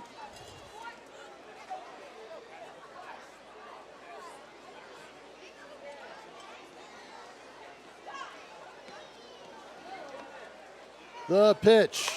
Ground ball to first. Fielded there. Flip to the pitcher. Does he win the race? Yes, he does. Classic 3-1 play.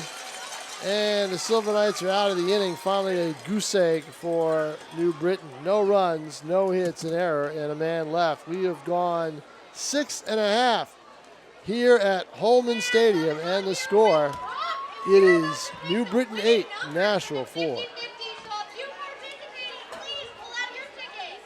Man, they're doing a 50-50. That's going to bring some money tonight, folks.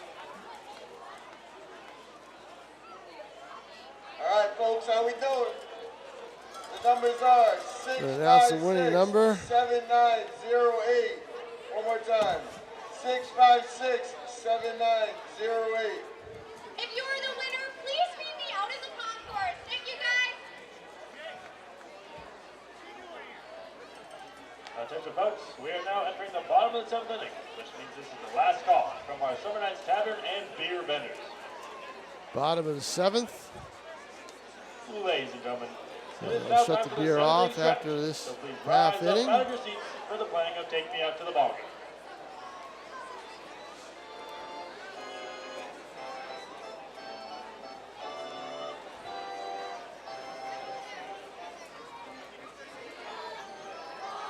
Let's go over the Silver Knights schedule.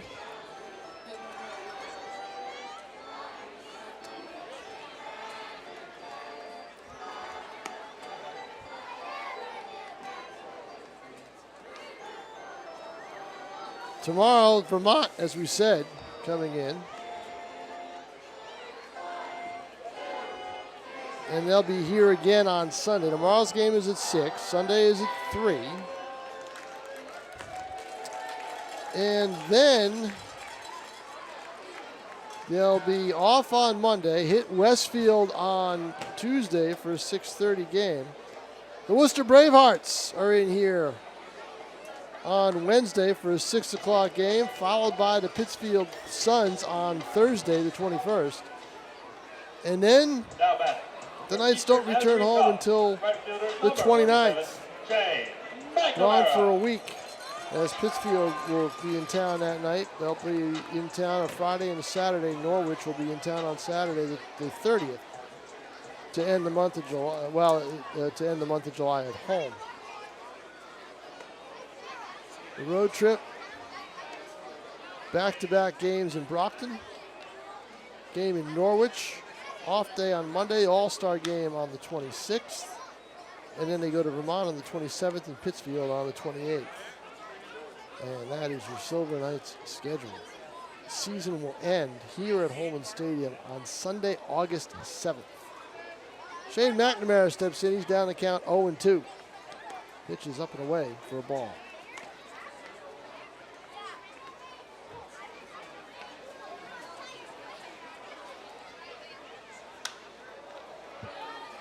Popped up. Shallow left. One away.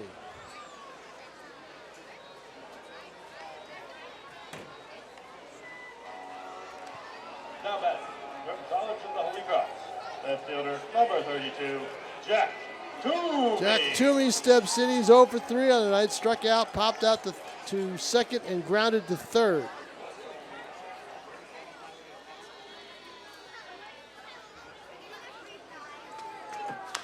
Bouncer and play by the pitcher. Nice play. It's 1-3 for the out.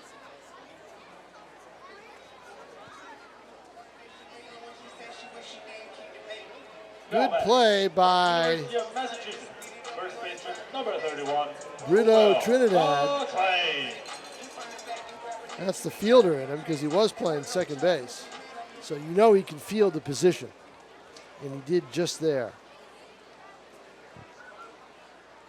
McLean steps in. 2 for 3 tonight. Single infield hit, grounded out.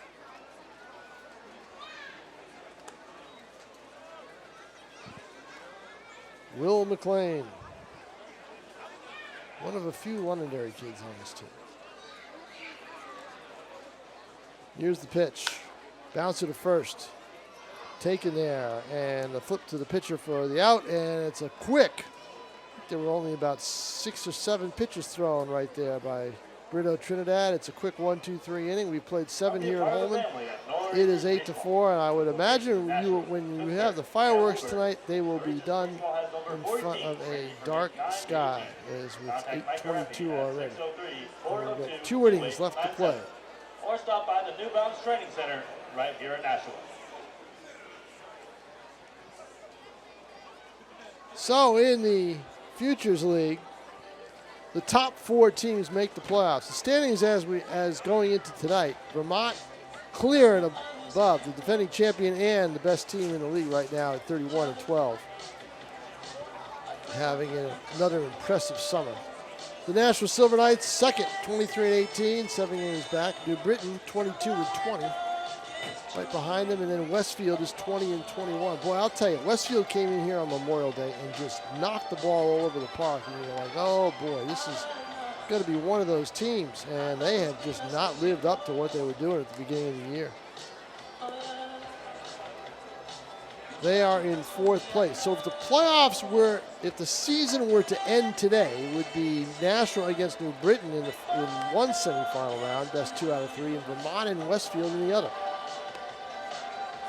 On the outside looking in, just barely, Norwich is 20-23. The Pittsfield Suns, 19-23. The Worcester Bravehearts, 17-25. And the Brockton Rocks in last place, with all the juice from the sons of the major leaguers and the Hall of Famers. They have Ortiz's kid, Pedro Martinez's kid, Gary Sheffield's kid, Keith Folk's kid. They've got kids of kids of kids of famous people on that team, and they are still 16-26 going into tonight.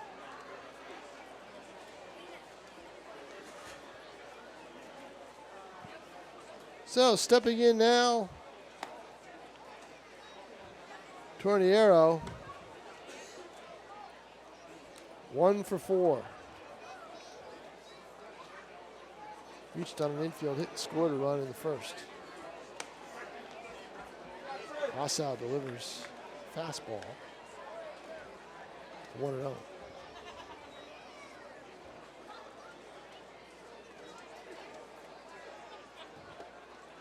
The 1-1 down and in.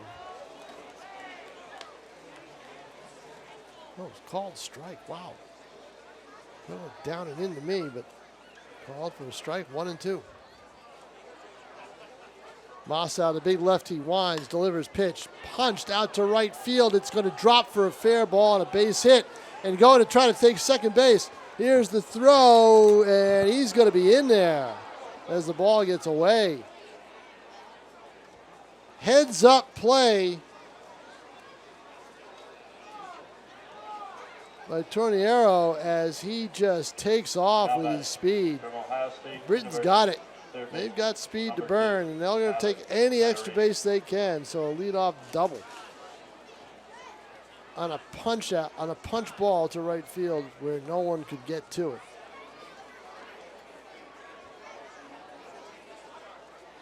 So he's at second, nobody out. In an 8-4 game, the 12th hit for the Bees. And Mossau falls down trying to deliver the pitch. I don't think I've ever seen that. He slipped. He's okay. But something caused him to slip. Didn't get his spike down in or his footing right. Who knows? But he fell down trying to deliver the pitch.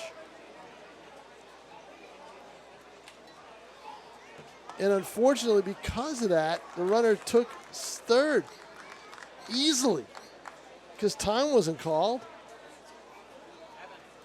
So a stolen base. Unless they call a balk. It could be a balk. Pitch hit out to right field. That's going to score a run. Tagging Torniero and scoring. And it's now a 9-4 game.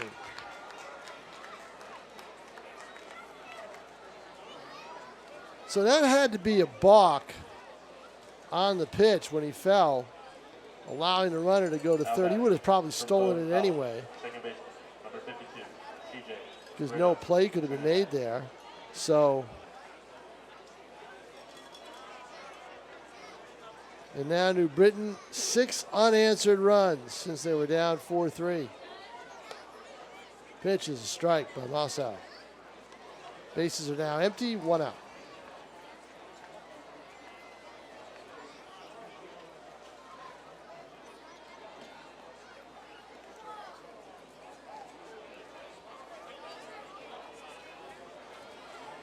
Pitch and Bazo shaken up by it.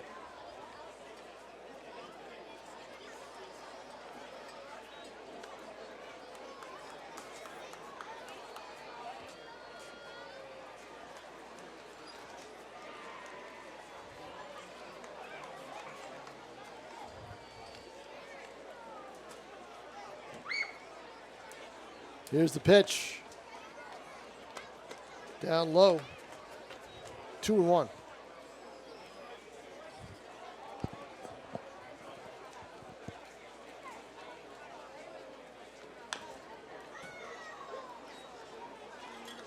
Pitch is fouled off by Brito Trinidad.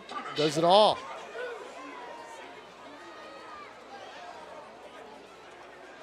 Two-run homer.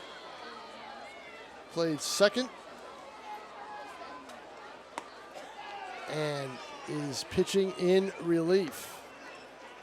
And there's been activity, a little activity in the New Britain bullpen, so we may see a new pitcher next inning. Not sure. 3-2 the count now. Pitch, fastball, grounded to short. Desjardins charges up with it. Runs, throws in time to get the out, and there's 2 away.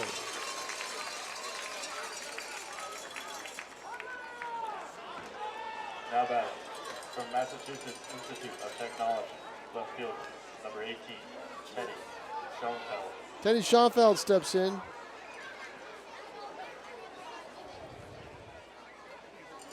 Single drove in a run in the first. Struck out looking in the third. Walked and scored, I believe, in the fifth, and reached on an infield hit in the sixth, right after the 2-run homer by Brito Trinidad off of Shea Ryan.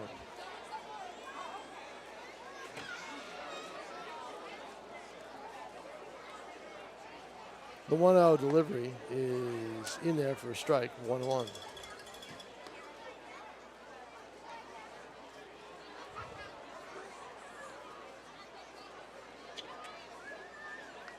Here's the pitch. Ground ball up the middle. It's going to be a base hit. Mossau could the only thing Mossau could do is get out of the way.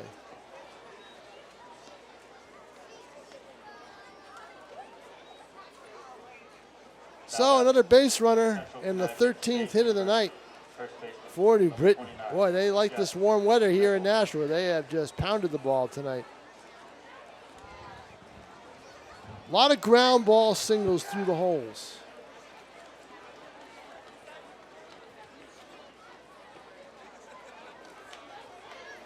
Runner leads away at first.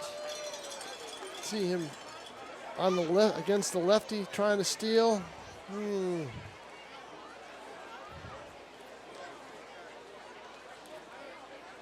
tough.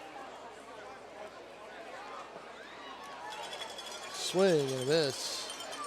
0-2.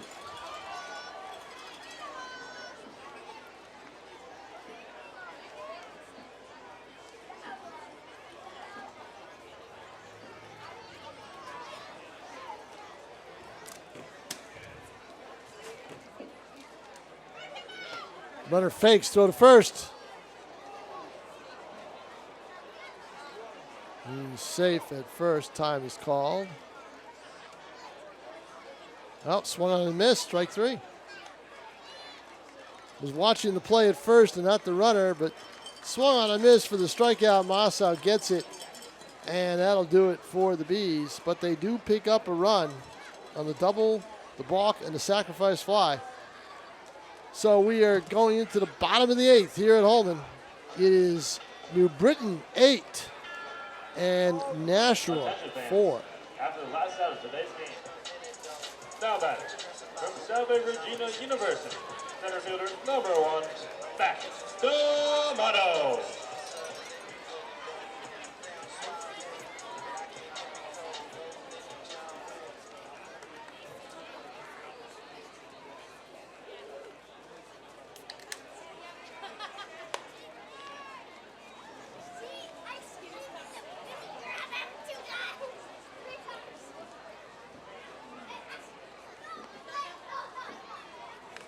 And Matt D'Amato steps in, swinging and a miss at a 1-0 pitch. It's 1-1.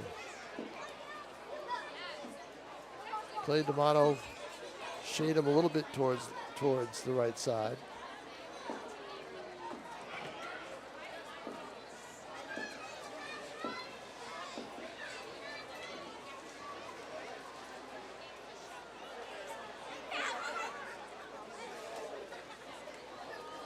Little delay. Got a new pitcher in the game. We got to get his number. Pitch Swan and missed. 1-2. Number 11. Let's see if John left his new Brittany roster because I didn't get one before the game. I brought the wrong roster and I brought Vermont's roster. How's that? Vermont's roster's not going to help me much tonight, is it? Swing and a miss by D'Amato. It's strike 3.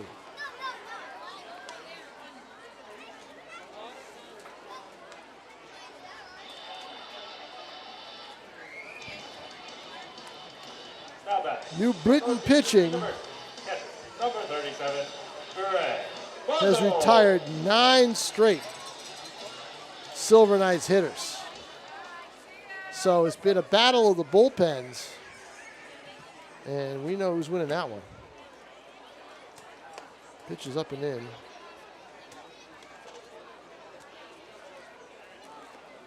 The ball 1.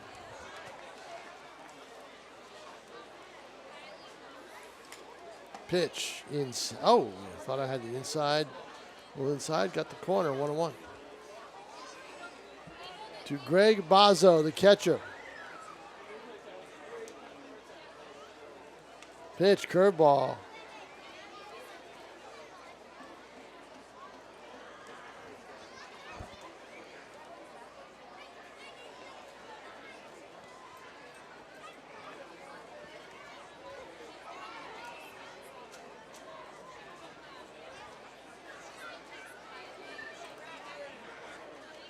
Two and 1 to count to Bazzo. Here's the pitch.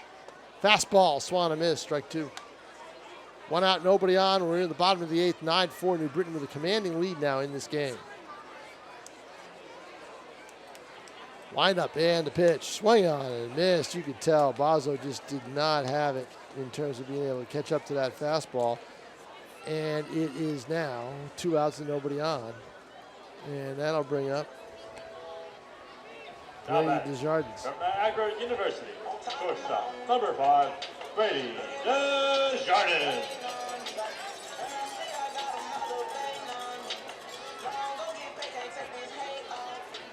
So Desjardins steps in, the number 9 hitter. Reached base once. It's 0 for 2. Popped up, grounded out, but walked. 9 runs, 13 hits, 3 errors for the Bees. 4 runs, only 6 hits, and also 3 errors for Nashua. Pitches a ball outside, 1-1. Here's the pitch. Bounced foul.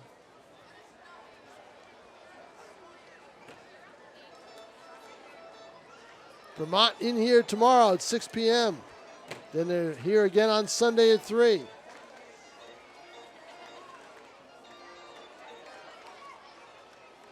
One-two on Desjardins. Here's the pitch. Line drive foul into the picnic area out in right field. Well, there used to be a picnic area. There used to be picnic tables there, and put them now out in left field.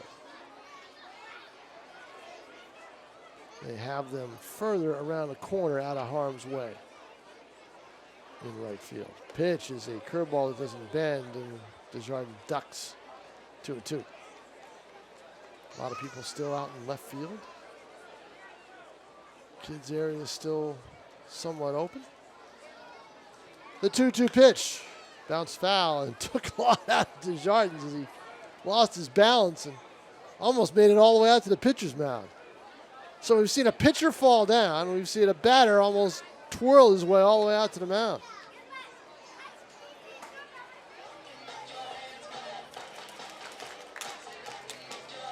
Post-game fireworks show. It should be the best of the year because this is the darkest they've had for it. 8:39 the time. Pitch, curveball, strike 3. Desjardins caught looking.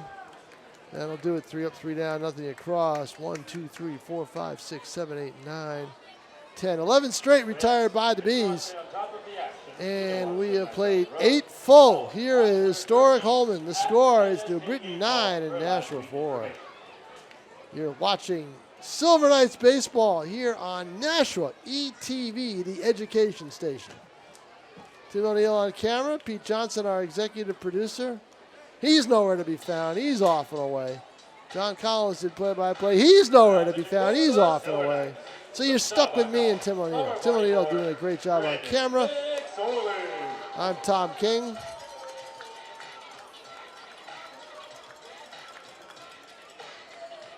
Brandon McSorley takes the mound for Nashua.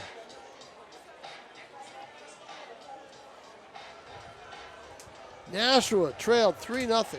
Jonah Wachter took a while to get in rhythm. Then he kept New Britain scoreless his next 4 innings while Nashua picked up 4 in the bottom of the second. But Brandon Shue came in the 5th and gave up a 3 spot. New Britain took the lead for good, 6-4. They added 2 in the 6th and added 1 last inning for the 9-4 lead. And as we said before, Nashua has been kept in check by the Bees pitching ever since the 4th inning. They have set down, I believe it's 13. I counted again. 1, 2, 3, 4, 5, 6, 7, 8, 9, 10. It's 11. 11 straight. So Bazo now coming out to talk to McSorley to go over a couple of the signals. Night sky is upon us. The lights are on here at Holman.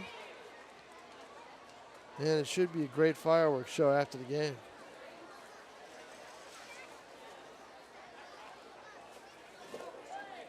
Don't forget Sunday night, the ETV Summer Cooler.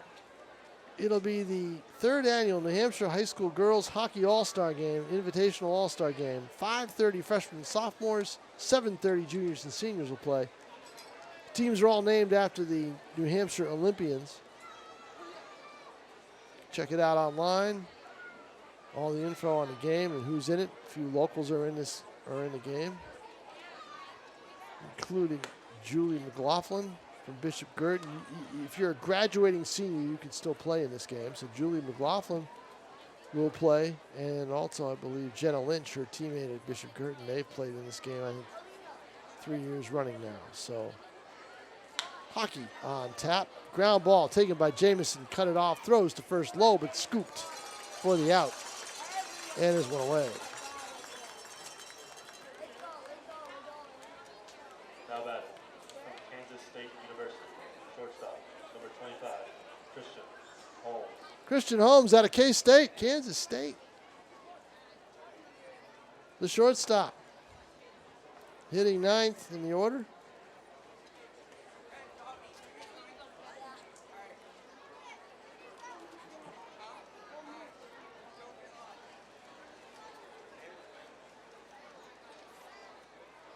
Here's the pitch, line drive, foul. It would have been a home run if it was straight.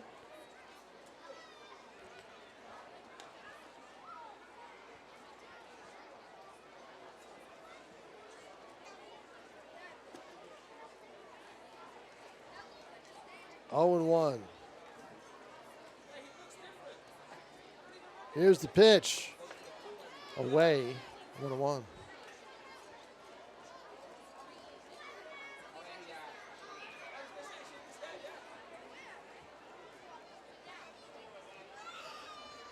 One out, nobody on. Top of the ninth. The 1-1 offering is up and in. 2-1. Brandon McSorley.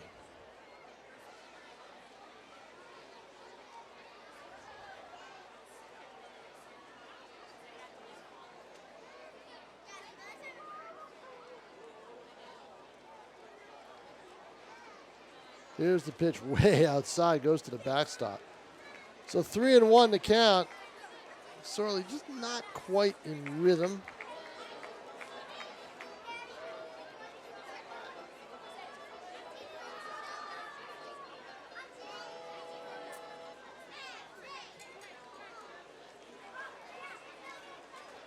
The 3-1 fouled away.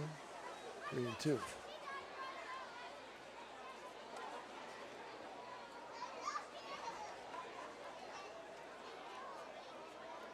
Normally on a night like this, you might see the place half empty after with a 9-4 game like this, but nope, they're all sticking around for the fireworks.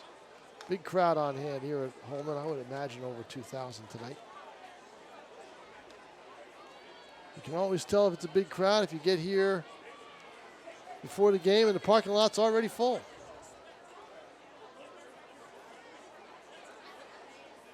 Three-two. Line to center, but D'Amato is there, and he makes the play. Came in a little bit, then stepped a couple steps back out. And there's two away. Now batting from Franklin Pierce University, center fielder, number 51, Joe Lara. Joe Lara steps in, the Franklin Pierce player.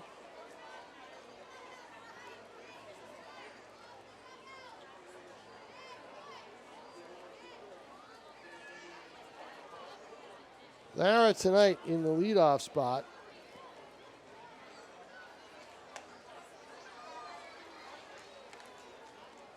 Is 0 for 5. He struck out 3 times and grounded out twice. Wow. Wouldn't have thought that with the way New Britain's been running the bases and doing things. Pitches outside, it's 1-1.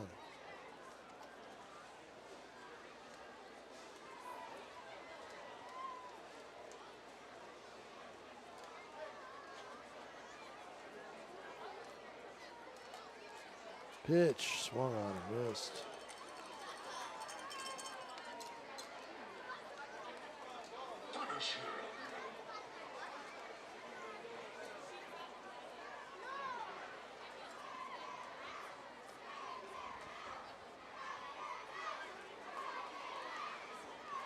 Here's the pitch, swung on and missed, strike 3, and that'll do it. 3 up, 3 down, nothing across from New Britain. We go to the 9th. Rally time.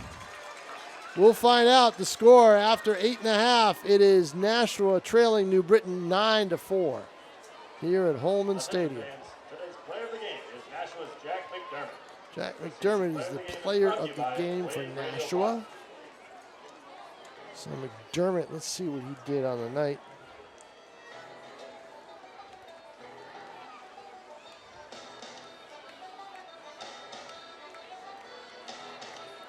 Yeah, he doubled in 2 runs and walked. Reached base 3 times, reached on an error.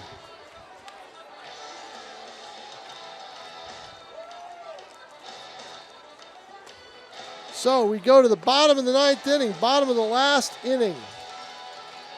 Third baseman, number 19, Andrew Jamison. Jamison steps in, he's 0 for 4 on the night.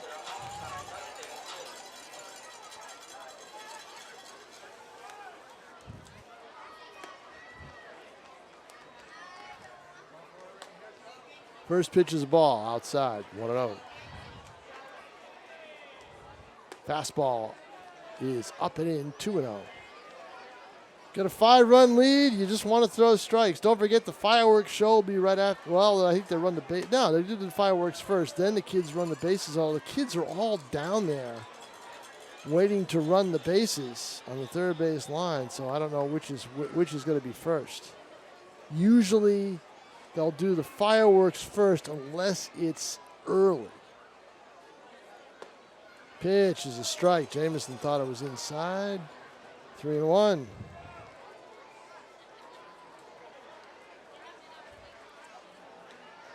Action in the New Britain bullpen. That's outside. So Jamison draws a walk to start the inning. Get your rally caps on, folks. Jack McDermott steps in. Second baseman, number 26. Reached base 3 times.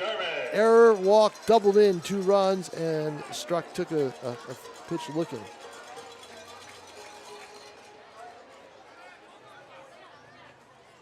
Jamison's not going anywhere at first. You're down 5 runs. You're not going to try to steal bases, I would doubt, unless he's doing it on his own.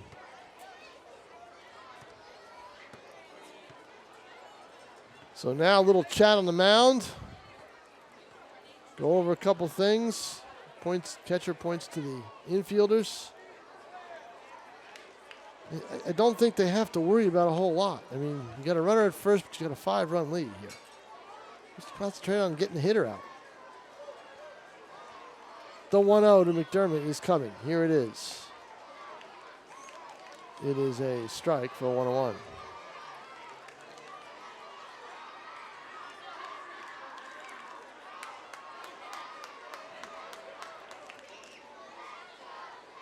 The 1-1 drilled to center field, but right at the center fielder, Larrite. He's there to make the catch, and there's one away.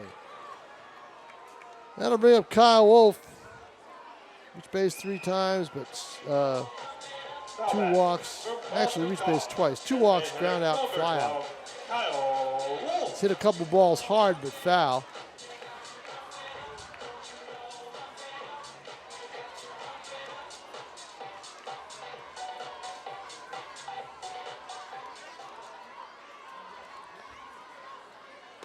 Pitch is up and in for a ball.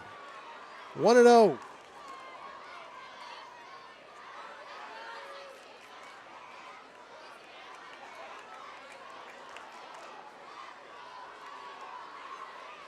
The 1-0 up and in again. 2-0.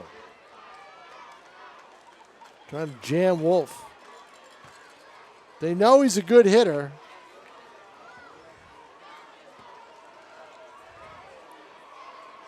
Instead of being careful with him, with a runner at first and 1 out. Pitch popped up. Easy play at second. And there's infield fly rule in effect anyway. There's 2 outs. And now they're down to the last out for the Silver Knights. Shea McNamara will step in. From Eastern Nazarene College, right fielder number 47, Shane McNamara. Shane McNamara will come in. He has a 2-run single on the night.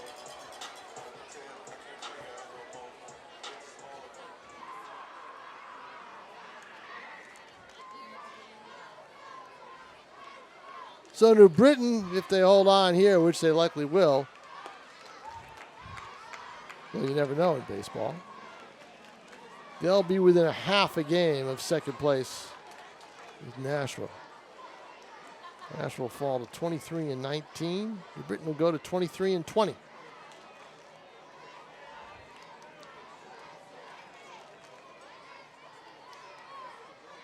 Pitch is on the corner for a strike. 1-1. 1-1.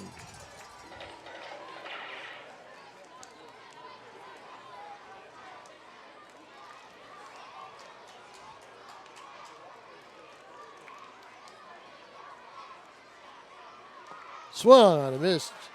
Nashua a strike away from falling to 23-19.